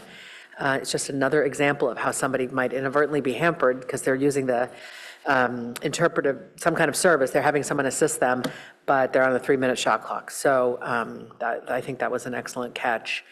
I also want us to promote Wordly more, because when, for example, you gave the example of an item related to Buena Vista, and we might reasonably intuit that we might have a number of people listening to the meeting, wanting to participate in the meeting, who speak a language other than English as their first language. And so we were able to intuit it, and you put the word out, you had things letting people know how they could access Wordly. I think beyond what we can intuit is the rest of the world. We have no idea who's interested in any given topic. We have no idea what language they speak, but Wordly, with over 50 different languages available, is such an available, accessible solution if somebody has the smartphone, right? So I just encourage you to figure out how to make it more widely known that our city offers this service, that if you want to participate, you want to come to a meeting and listen to it and understand what's going on and participate by using your own voice, like, this is possible. I just think it's would be beautifully reflective of how diverse our city is to say, oh yeah, we've got this. You know, it's just one of the million things we do that really embrace the fact that there are people here from all over speaking all kinds of languages. So that's my only, just further encouragement on Wordly. Okay, so I'm hearing support here for your what you've got going on to provide reasonable assistance for translation and interpretation. Madam Clerk, anyone weighing in? Okay, colleagues, anything else on that? Okay, we'll move on to the 5th one, which is approved staff recommended outreach efforts to increase participation. So who'd like to go first on that one? I approve. Well, I do too, but let me go into some detail. We take out ads in the weekly and the Daily Post, and we're kind of preaching to the choir there. Those are all insiders who read that.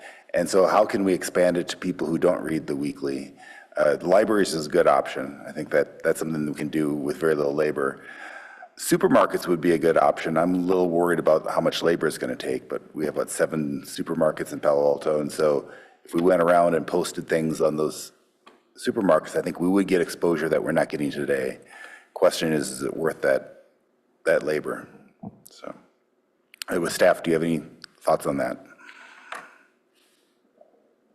It's definitely something we can explore. I am not sure off the top of my head if the supermarkets, at least near my house, have posting boards, but maybe the ones in Palo Alto do. And so we're definitely willing to head down and see if they let us post things there. Okay, thank you. All right, thank you, colleagues. And I'll just add, it kind of related to my last comment about what Wordly offers by way of greater accessibility. It's hard to prove the negative of who's not participating. When we think about this city, 68,000 people, we know who regularly participates. We know when someone walks, oh, this person often has something to say. There are dozens, maybe hundreds of residents who are super engaged in talking to council, showing up, sending a letter, and so on. Then there's people who might check our website or get Uplift Local, but they have to sign up for that. They can read an announcement in the newspaper. But I worry about the thousands who don't really know what's going on. And the reason I'm aware that there are a bunch of them is because, frankly, I was one of them. I lived here since 2000. And when I ran for council and got on council, I learned infinitely more about the city and was stunned by how I thought I was plugged in and involved, and there was so much more to learn. So I'm always aware of who are we not reaching because they don't know. They're not reading the newspaper we wish they would read, or they're not, on an email list. And particularly because we're a city full of immigrants who may have come from places where civic participation is not a thing. How can we really go above and beyond and make sure that we basically do a little bit of civic education like this? We want your participation. These are the myriad ways in which you can participate, with an eye toward those populations that we're aware of exist in large number. I think you referenced in the report there are the 2 most commonly spoken languages other than English are, I presume, Mandarin and Spanish. And so what can we do to make sure that members of those communities are getting an invitation to participate? Because I think there's sort of, we do this, and if they find out about it, great. But could we go, what are some of the creative things we could do to kind of actively invite? And I don't have an answer for you, but if I was looking into it, I would ask, not being a Spanish speaker, is there a community center where people for whom Spanish is their first language like to congregate? Is there a newspaper, a leaflet, a flyer, a WhatsApp chat, some kind of way in which people are gathering already, where we could kind of plant the information about, hey, we'd love to see you involved in discussions about city policy. So I think it's an ongoing task, and I know you don't have any extra time, but just wanted to plant that. It's sort of applause and what more can we do? Yeah, definitely, we can do that. Okay, great. Anything else, Madam Clerk? Anybody else I'm in hands? Okay, so I think we've gone through the 5 recommendations, and have you been able to track what we seem to be in favor of and against? So if we could get a motion up on the screen, please, because I think you've gotten our feedback, and now I think you do want a motion approving some of these things and not, right? All right.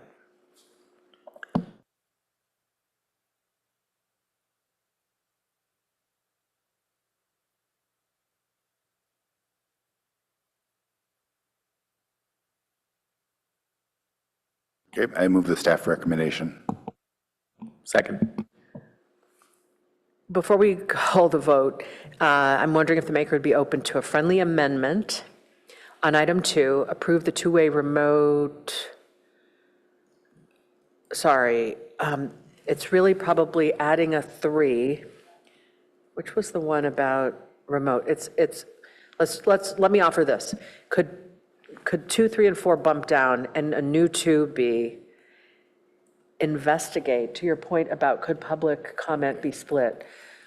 Councilmember Reckdahl's point about the potential value, and the vice mayor agreed, in splitting public comment on items not on the agenda to in-person at the front end of the meeting and remote at the back end. We had some advice that it may be legal, so I think there was appetite up here for us to pursue that further.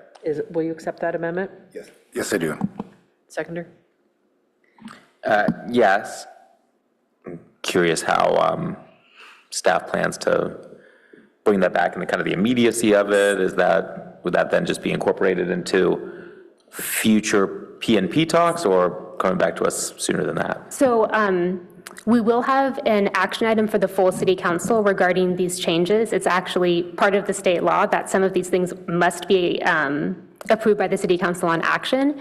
And so that's currently tentatively scheduled for the spring. So between then and now, we will work with the attorney's office, the rest of city staff, to explore what is possible about splitting up public comment. And then when we come back to the city council in the spring, we should have more information for you. Could you say explore legality at the beginning, number 2?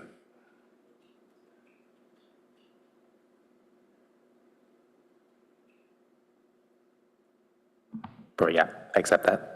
Thank you. Is it explore legality in agendizing, or is it explore legality of? I think it's of. Okay. Having. And could we add, in light of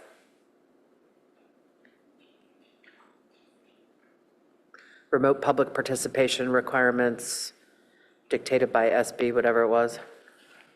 Just so when somebody's looking at this months later, they're not confused about what we were doing. I accept. Me too. Okay, Madam Clerk, please take the roll. Councilmember Rectal? Yes. Vice Mayor Stone? Yes. Chair Lithcott-Hames? Yes. Motion carries unanimously. Great job, everyone. Really appreciate your hard work on this. A lot of different things bundled together, okay? All right, we are moving on to item 3, which is City Council referral to us to review and recommend updates to the City Council values. And I believe we're turning to Ms. Cotton Gaines for this. Yes, good evening, Chantel Cotton Gaines, Deputy City Manager. We have a couple of slides. I'll just start talking while we're waiting for those to come up. We put this as slide information just so it'll be a little bit easier to run through it with the committee today. So at the council retreat on January 24th this year, there was discussion around if it was ripe time for us to update the council values, and Ms. Noze is joining me as well. If it's time to update the council values, they were adopted on November 7th, 2022, and the question from the council is if there is just space for us to have them reflect some of the ongoing enduring values as we make some changes to the priorities. Just to offer a little bit of, I guess, bounds for the conversation today, you will have a discussion at the full council on February 23rd about the priority objectives themselves, and you adopted the priorities on the 24th in January. So today is really just focused on the values. So with that, I'll go to the next slide. Just as a reminder of the way that the three things are interconnected, the council values are meant to be an enduring goal and intention to guide the work of the council, which allow and maintain enduring intentions while also selecting annual priorities that reflect short-term projects and goals. The priorities then come next as a topic that will receive particular and significant attention during the year. And there are some recommendations from the council around length of years of priorities, et cetera. And lastly is council objectives, which are discrete SMARTY project or milestone intended to be achieved within the year. So we're at the top of that, a very zoomed out piece of it. I'll go to the next slide and just remind the committee of your existing values, the ones that were adopted in November of 2022, after a lot of hard work from the Policy and Services Committee. So kudos to this committee back then. So the 6 current values are stated there: balance revenues and expenses now and in the future. The council will make decisions that are environmentally sustainable now and in the future. They will make decisions which integrate equity into our decisions, considering how decisions affect people differently based on their identity or circumstances. 4, create a healthy, safe, and welcoming community for all. 5 will safeguard public trust through transparent practices and open communication. And 6 is embrace innovation. Next slide. There were 2 sets of recommendations given, or suggestions, given for updating the values. I know they are very small on this slide. We put the packet pages there for you as well. Packet page 44 shares the suggestions from council members Burt and Rectal, and packet page 45 share the suggestions from the mayor. On the next slide, actually, that's a recommendation, sorry. Go back to the previous slide.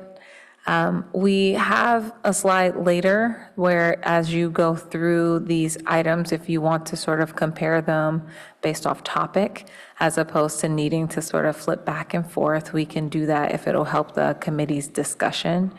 Overall, the subject matter areas are very similar between these 2 sets of suggestions.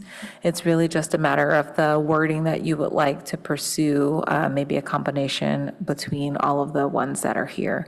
So as you go through your discussion, I'll just go 2 slides forward just to share as a quick example.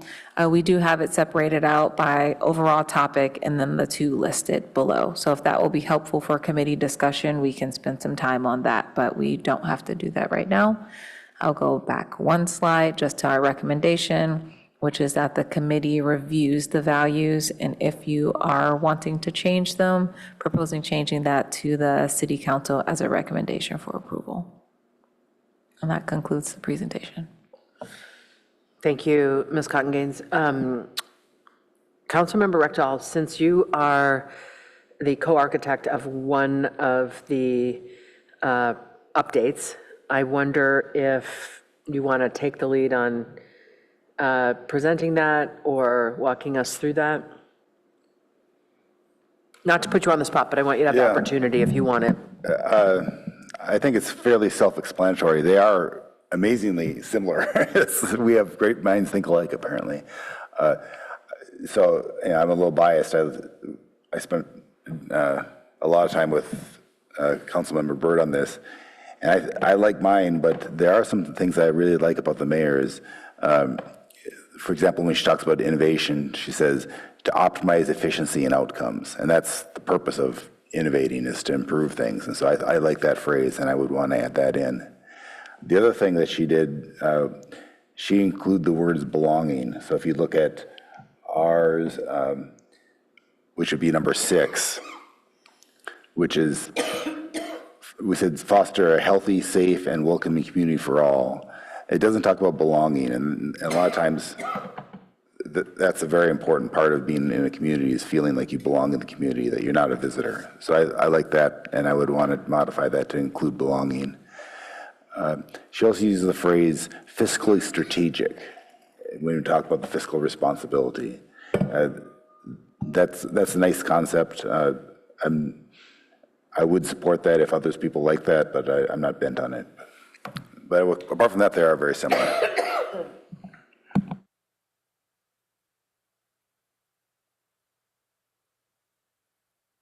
I've been attacked by the Tuesday night somethings. Vice Mayor. Yeah, I appreciate Councilmember Rectal and Burt working on it, and the mayor as well. I agree, it's incredible how similar they are, and I think it just reflects our understanding of what our council values are, and really shows, I think it's, I don't know, I wasn't too surprised by it. We're a council that works really, really well together, and so to be able to see 3 of the 7 members come up with a very similar value statement was fun to see. I really liked both. My only real problem, I feel like they are a bit long. I think 8 is a bit much. I attempted just to really kind of kickstart the conversation. I attempted to kind of combine the 2 lists and kind of condense them into 5. I shared it with the clerk to just put it on the screen. I'm not really wedded to this myself. I just thought it might be helpful, so we're not, to kind of help move the conversation along.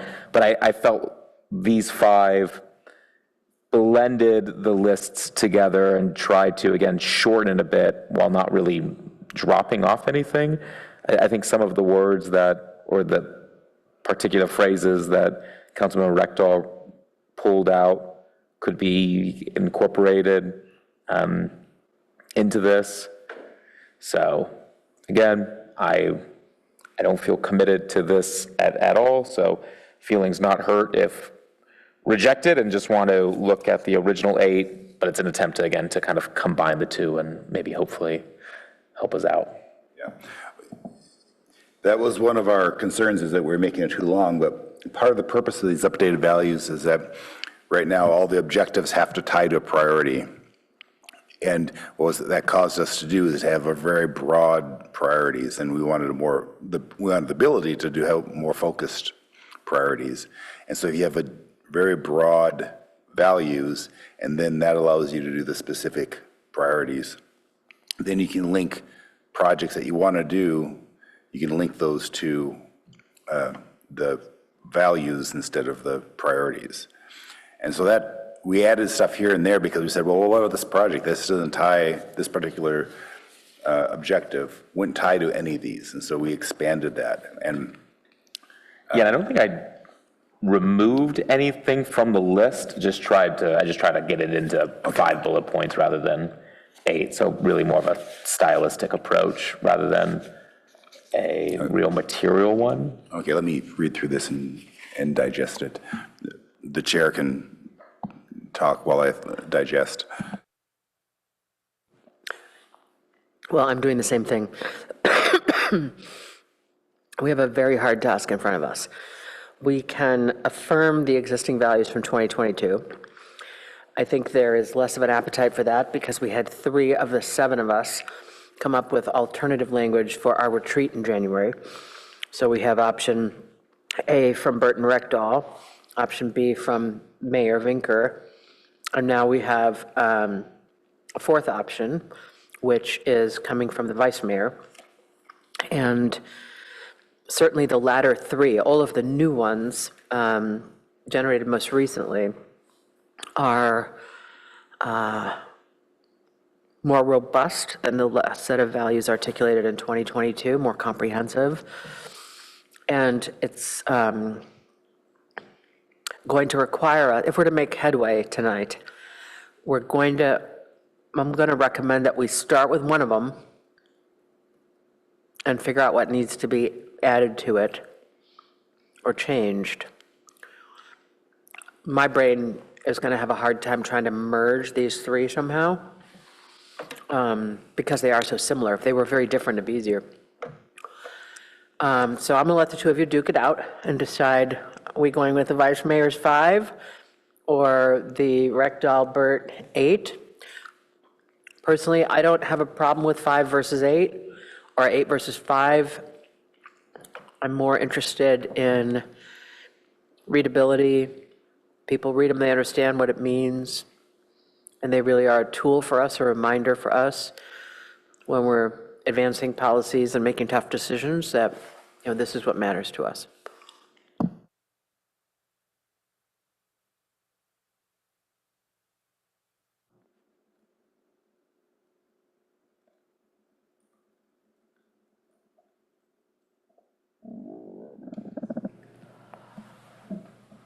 Chair, apparently I haven't spoken in a minute.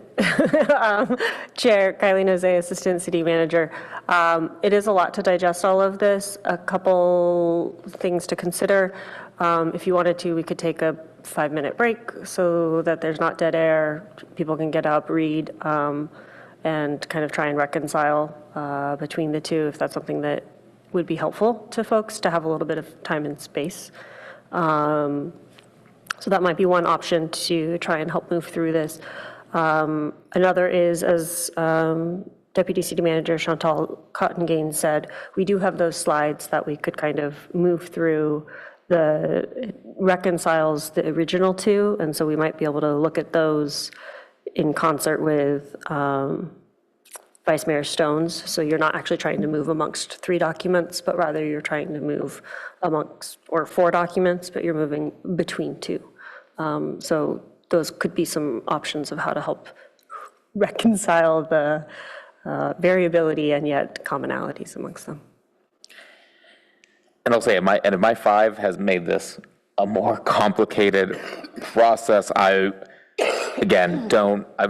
just merely put this out there as maybe a way to help us blend the two lists. And if it's not accomplishing that goal, I'm fine with us then just looking at, starting with Councilmember Rectal, since he's on the committee, and seeing what we like from the mayors, and if there's other things that we'd like to change from it.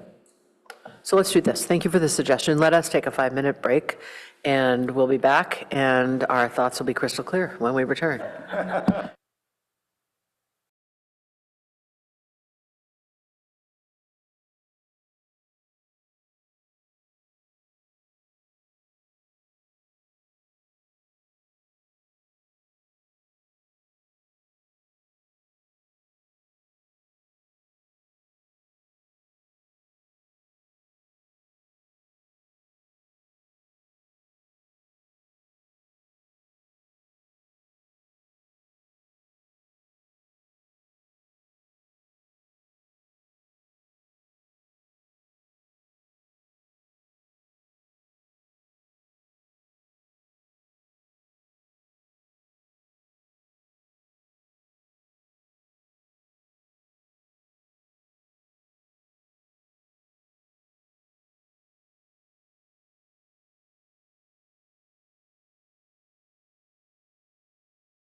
And we are back from break.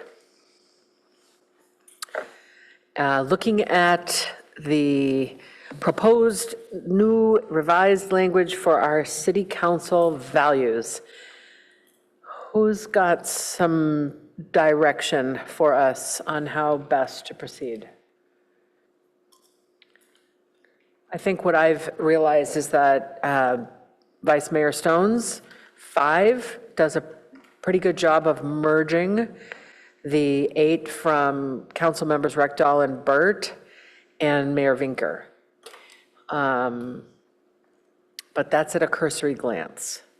Wondering what others think. I think we need to start with one document, pick one to start with, and revise it to make sure it includes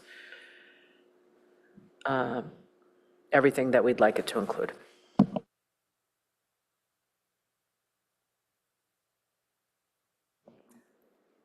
And I'm fine deferring to Councilmember Rekdal on whether he'd like to do that from his, since I think more work. Let the chair split the baby. Oh, sorry. I'll defer the decision to the chair. Then I'll defer the decision to the chair. It's nice being chair. Well, based on the chair's comments, since we have a Word document up right here with the 5, we could start wordsmithing from there, and we can track the changes so you can see as we move through as a starting point, just for ease of this discussion, if that's helpful.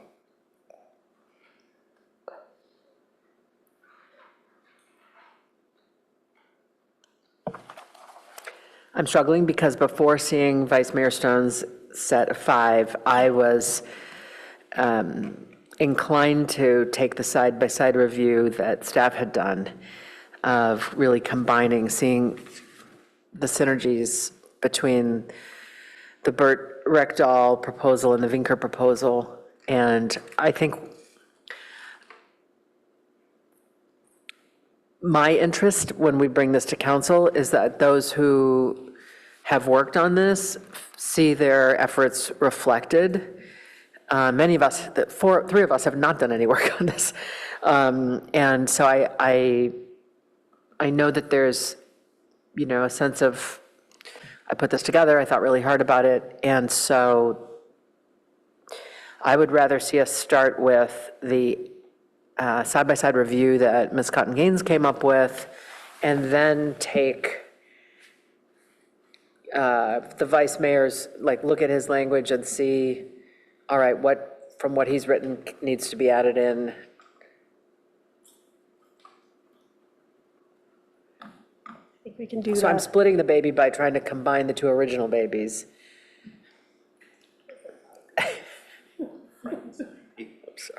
Would it be helpful, Chair, if we put up the slide that you see here side by side with Council Vice Mayor Stone's? Yes. Okay.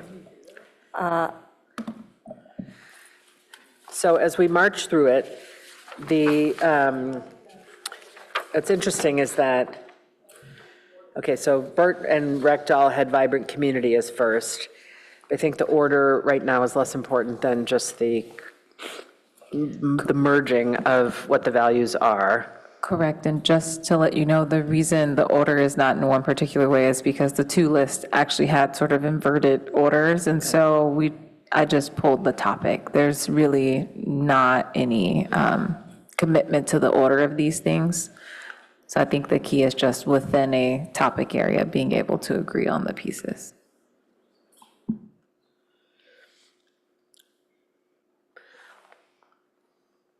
Okay, well, I'm struck by the fact that I think Vice Mayor Stone's also began with community, right? Yep. So,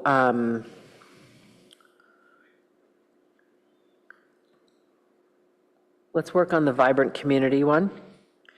Let's start with the language on the side-by-side review. Clerk, if you could just scroll up a little bit of the PowerPoint on the left. There you go. Thank you. So yes, Chair, you're looking at starting with number 5, which is vibrant community / economic development and retail vibrancy. Is that the one? And if we take 5, if Councilmember Rectal, you could tell us what is missing from what you wanted in there. Vice Mayor, what of your vibrant and inclusive community needs to be added to the sentence that's already here?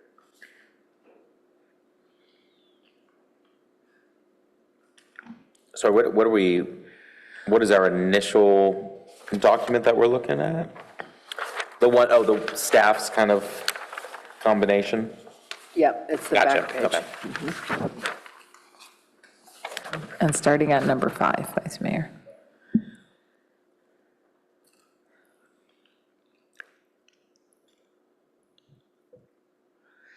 So Ms. Cotton Gaines, vibrant community / economic development plus retail vibrancy, have you just simply taken the headings from one and the slash then indicates the split between the first one and the second proposal?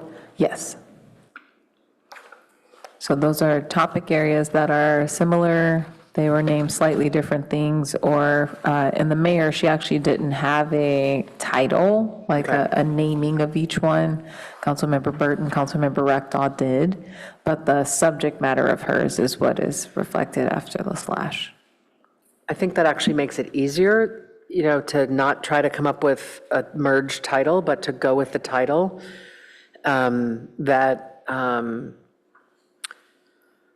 to settle on a title and ensure that the concepts that came underneath for the mayor are reflected in the verbiage.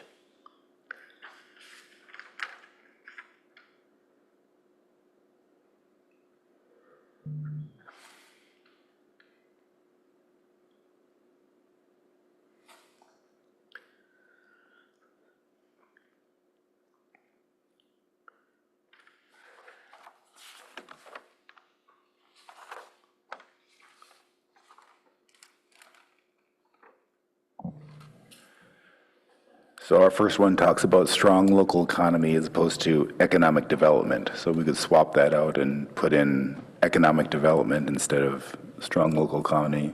And whose work are you bringing in there by doing that? So Vicky's. Oh, I see, Vicky's number 5. The mayor's number 5. Okay. She talks about economic development. We talk about strong local economy. We could just swap those out. We both talk about retail vibrancy.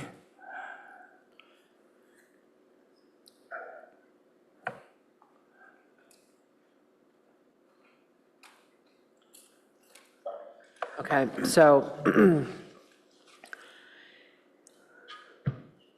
I think where we are on this one, which we're calling it number 5, but I'd like it to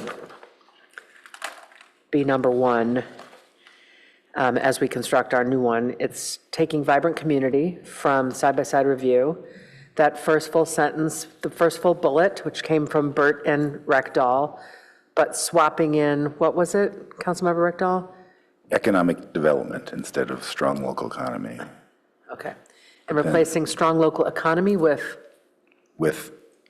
economic. By fostering retail vibrancy, economic development. Economic development. Yeah. Okay, then. Now, Vice Mayor, how does that look with what you've put together for yours? Works for me. Thriving local economy. And as you all go through these, for the sections where we have an existing value, I will reference that. This is not one where there's an existing value, so just want to point that out. And let's give it the heading Vibrant Community, please, Madam Clerk.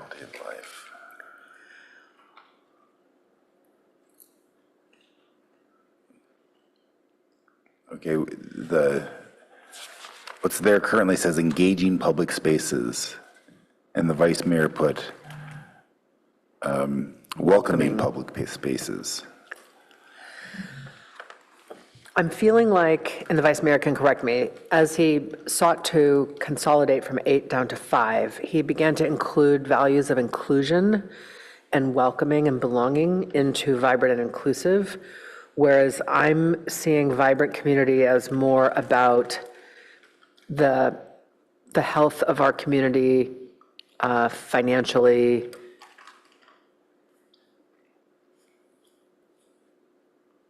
toward a high quality of life. I'm feeling like welcoming can be, Maybe can elsewhere. come in later under community well-being or equitable policies.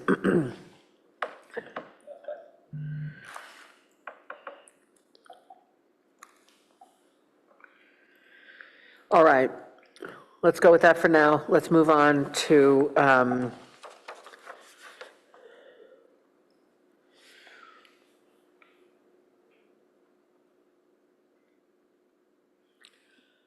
everyone's got a different number too. Well, fiscal responsibility, was that incorporated into your first one, Vice Mayor? Or do you have that somewhere No, else? that's the last one. Oh, I see, okay. Yes. And again, the numbers are definitely irrelevant, so I please know. don't let them throw you off. And fiscal responsibility or financial stewardship is related to an existing value. And so I don't believe that the mayor's greatly changed that. I believe what was on her list is what the existing value is, but let me double check.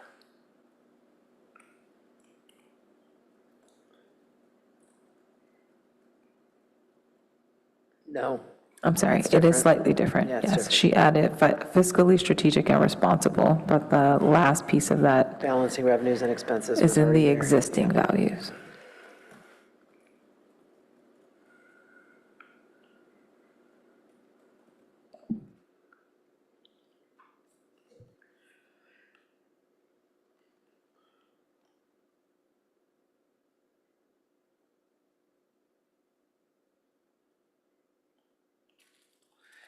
So I'd like to propose we go with the Burt Reckdahl fiscal responsibility, exercise disciplined financial management to ensure city revenues and expenses remain balanced and sustainable.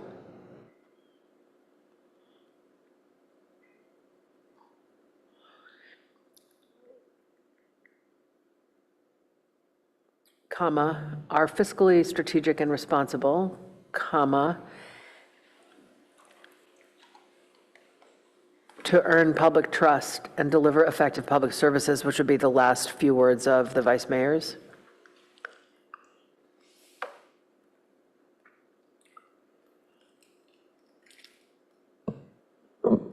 To earn public trust and deliver effective public services.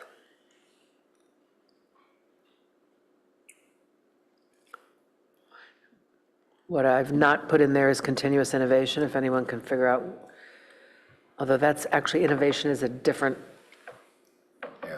comes Yeah, up I mean, later. that's- Okay, we can leave that out? Is that what you're saying?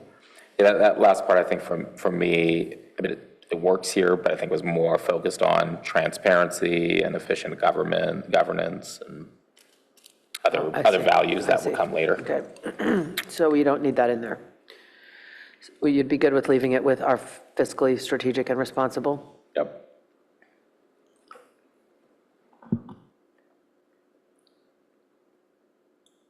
And let's give it a heading, fiscal responsibility.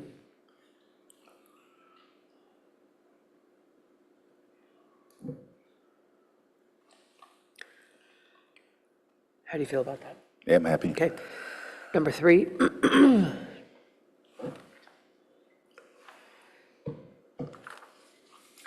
Should we stick with the work of government, accountable governance?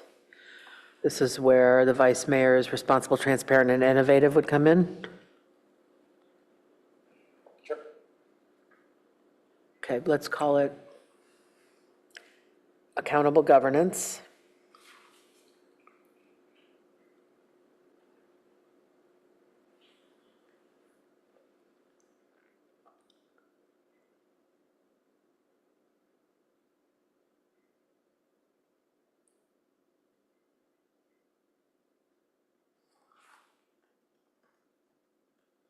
Did the mayor have anything here that we need to pull in? The mayor says safeguard public trust, as does Councilmember Burt and Reckdal's, as do your existing. Okay.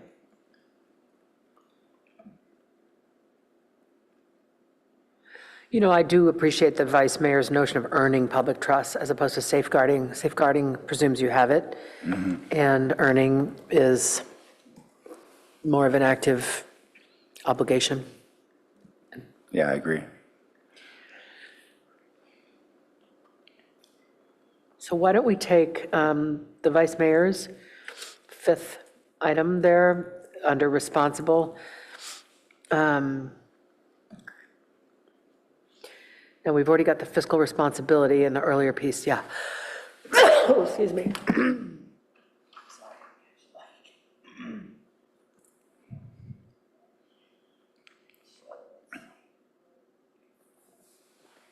Maybe you open with earn the public trust through transparent leadership and continuous innovation to deliver effective public services. That's good, I like that.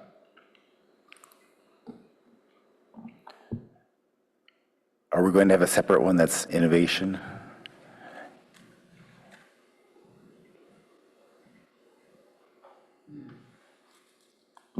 Yeah, that's a separate one on the Burt Rectal one. I'm fine with that.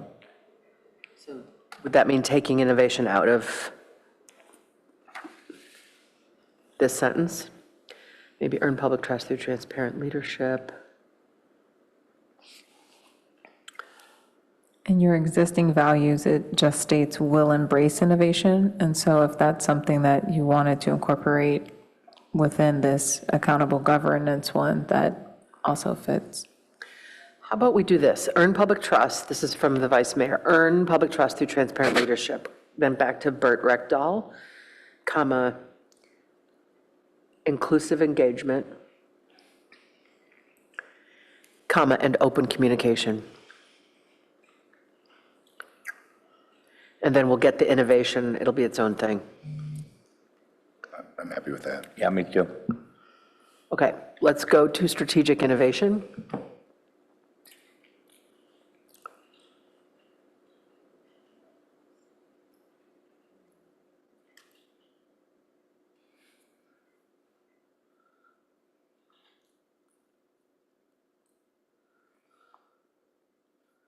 So Burt Reckdahl sounds a lot like the fiscal responsibility one because we've got fiscally strategic and responsible balancing. So let's shift. Oh, no, so ours was different. Is it?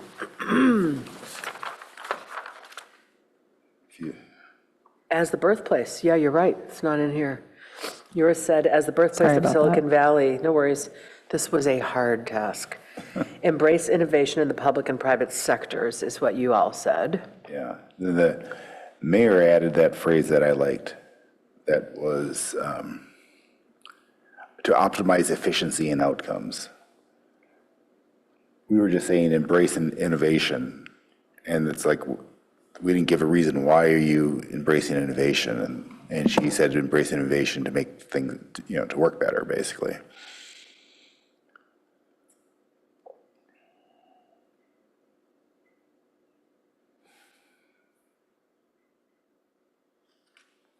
Where are you? You're fine. I like that combination. Okay. I don't need my own language in that. Okay. All right, so where are we pulling? We're starting with the language that is, I think, not up there. It's your, as the birthplace of Silicon Valley, right? Yeah. Can you give that to the clerk? As a birthplace of Silicon Valley, comma, embrace innovation in the public and private sectors to optimize efficiency and outcomes. Efficiency and outcomes.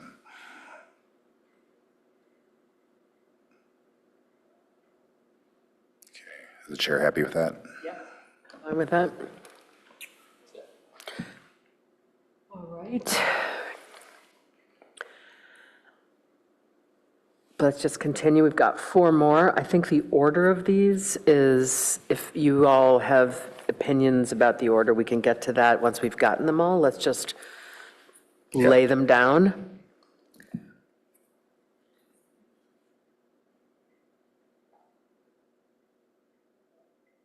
So what we have left are equitable policies or equity, well-being, socioeconomic diversity, and environmental. things. So let's pick one. Let's go, go ahead. One little pitch, I mean, I like I like the combination of the equity, belonging, and shared prosperity, bringing together kind of that equity is centered in kind of the main things that we work on housing, workforce, social policies. I think that's one that I thought best kind of combined the two drafts.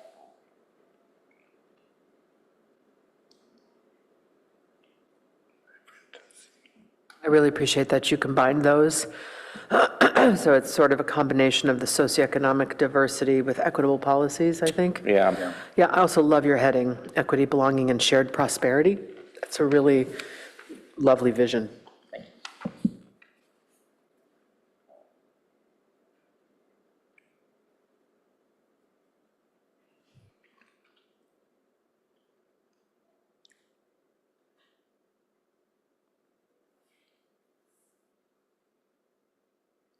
I think we're going to grab the vice mayor's language, beginning with center equity, and see what we need to augment that with from either Burt Reckdahl or Vinker.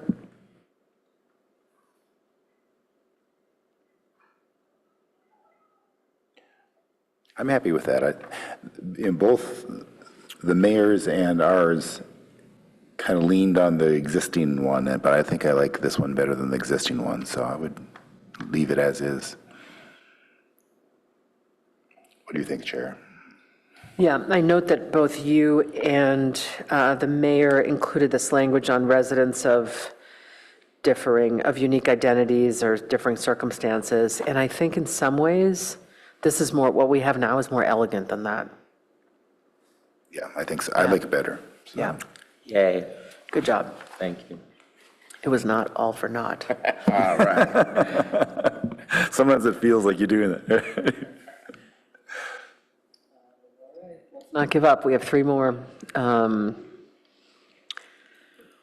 Actually, we may only have two more because I think we have, good. Okay, so we've got environment. You did a combination. climate. Good job. Good job.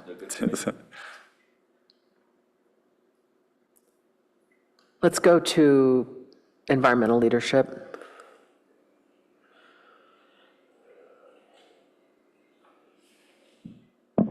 And this one in your existing values is just our environmentally sustainable now and in the future. So just referencing that. I think both of the proposed ones were to enhance that. See the sustainability.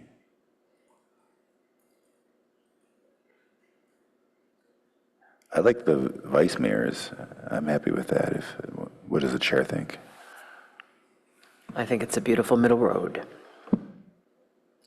Me too. You should not be allowed to vote. You're biased. All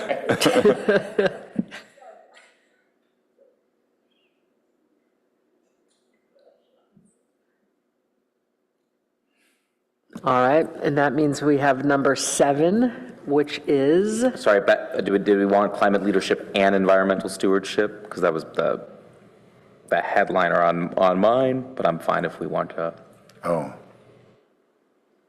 Yeah, I mean, I guess depends whether you think climate's separate or not. I don't mind specifying it. Yeah, I think I agree. Okay.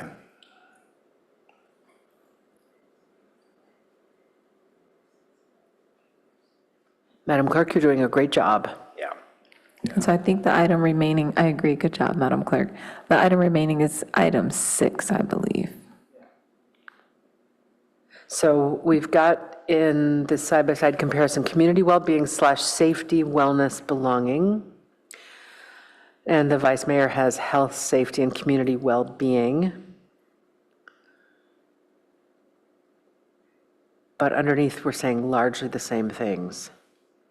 I guess the question is safe, okay, safe and safety, promote safety, wellness, and belonging for all. Yeah, these are all so similar.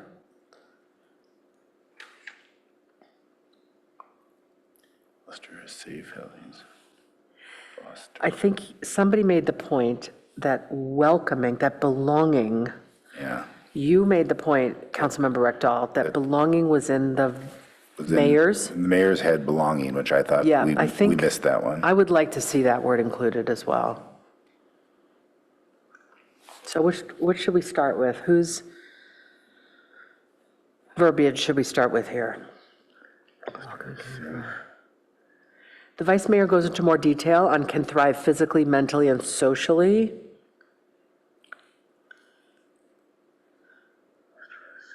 Healthy, safe, and welcoming community for all. So how about we go with the vice mayor's, foster a safe, healthy, and supportive community where everyone belongs and can thrive physically, mentally, and socially. Actually, welcoming wasn't in there. Okay, so the difference is, you all said welcoming, the vice mayor said supportive. Would you be okay with switching supportive to welcoming?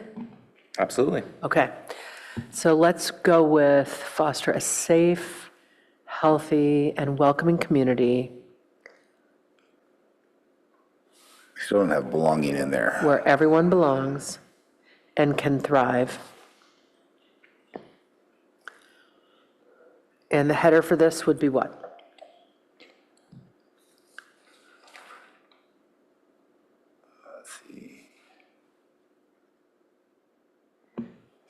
Do we want to elevate the belonging? I mean, we could do community well-being. And belonging? Community well-being. What I like about well-being is it is, in my mind, it is inclusive of mental health and physical health and safety. And, you know, we want to be sure, we want to ensure your well-being, and that really means safe, healthy, and well. So I would be happy with community well-being and belonging. I like that. How do you feel, Councilmember Rectal? I'm looking at the thesaurus here. I'm sorry, I shouldn't, don't go there. Should have had AI do this whole exercise. It did not come up with very many great combinations, but. Yeah, we can, the only thing was, we were kind of redundant, we have belonging twice, but that's fine. I guess there's two options. The fact that it's in the title, we could just exit. Well, we have that with the environmental one as well. We have environmental stewardship, we have the word environmental protection. Okay. I think the council member is referencing item 5 in the bold header. You have Oh, I equity, see. belonging, Sorry, my and shared bad. prosperity.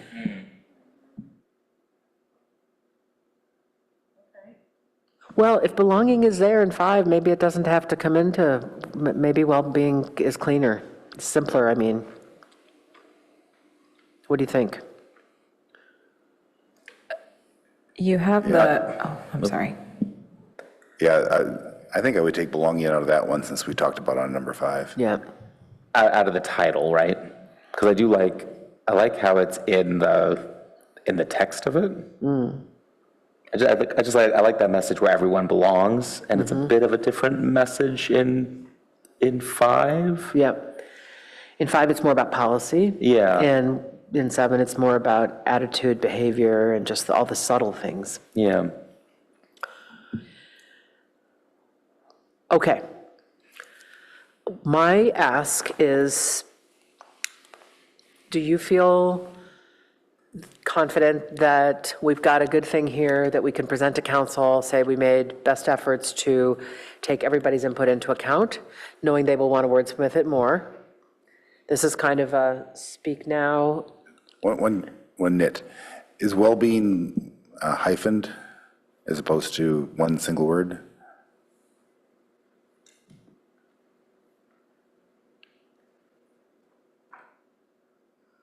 My dictionary says that there's a hyphen, but I'm not sure if.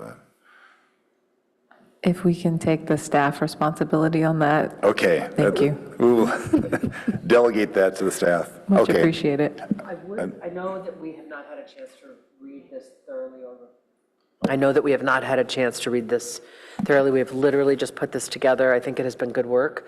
We have the prerogative of changing our minds.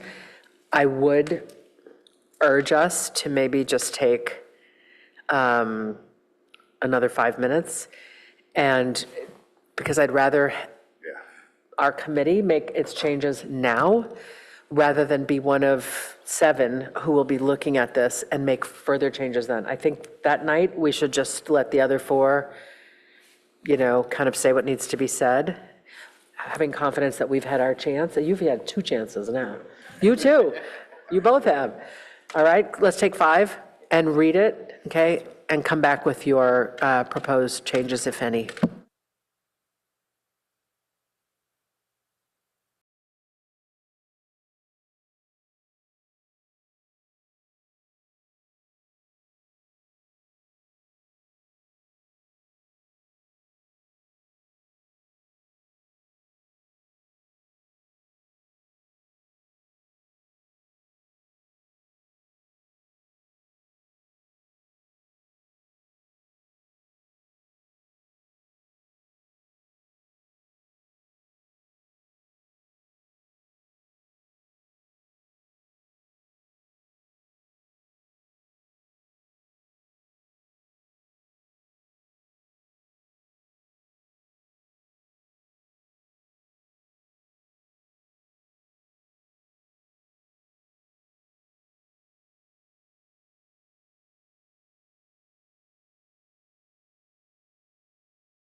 We're going to resume our meeting.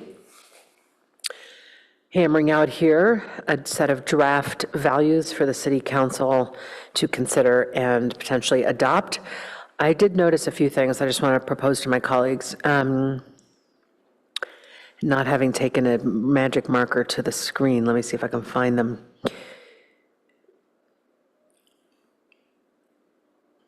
Okay, on item 2, fiscal responsibility, I think there's an "and" missing after the comma. So I think it should be exercise discipline, financial management, to ensure city revenues and expenses remain balanced and sustainable, and are fiscally strategic and responsible. And then I do think that, number 5, the sentence, center equity in every decision. I think we need a comma, because the next set of things is different. And advance housing, workforce, and social policies that promote inclusion. I don't always know where to use commas, but I think that one is good there, unless others feel differently. All right, and I think we are going to get pushback from colleagues on the fact that the word belonging is in the title of 5 and in the substance of 7. So I would propose we shorten the title of 5 to equity and shared prosperity, because I think it's getting to the purpose of equity as more of a policy matter, that everything has to be looked at through the lens of, is everybody participating in the various opportunities and can they live here and so on. And only because I think we cannot have it both in the heading of one and in the substance of the other. So what do my colleagues think? I agree. Yep, that's fine with me. All right, any further changes? Yes. One other thing. The climate, we talk about climate action. We should say climate action and adaptation. Or maybe climate adaptation. One is that you're trying to, cut greenhouse gases. The other is we have rising seas. What are you going to do about it? And those are kind of two separate. So make that climate adaptation. Unless, do you think that's being redundant, having climate twice? Yeah, I think you're fine with Okay. on climate action and adaptation. Okay, then I'm happy. Good add, yeah. Anything else? All right. Well, good job, team. And I think we have to, you need a motion on this, right? Okay. So will somebody please make a motion? I'll move we adopt the, And just as a formality, I'm sorry, can you take public comment in case there's any? yes. Please, yes, Madam Clerk? We actually have no request to speak for this item. so Oh, my we're good. goodness. Thank you All for right, thank you for that. So I think the vice mayor was in the process of moving.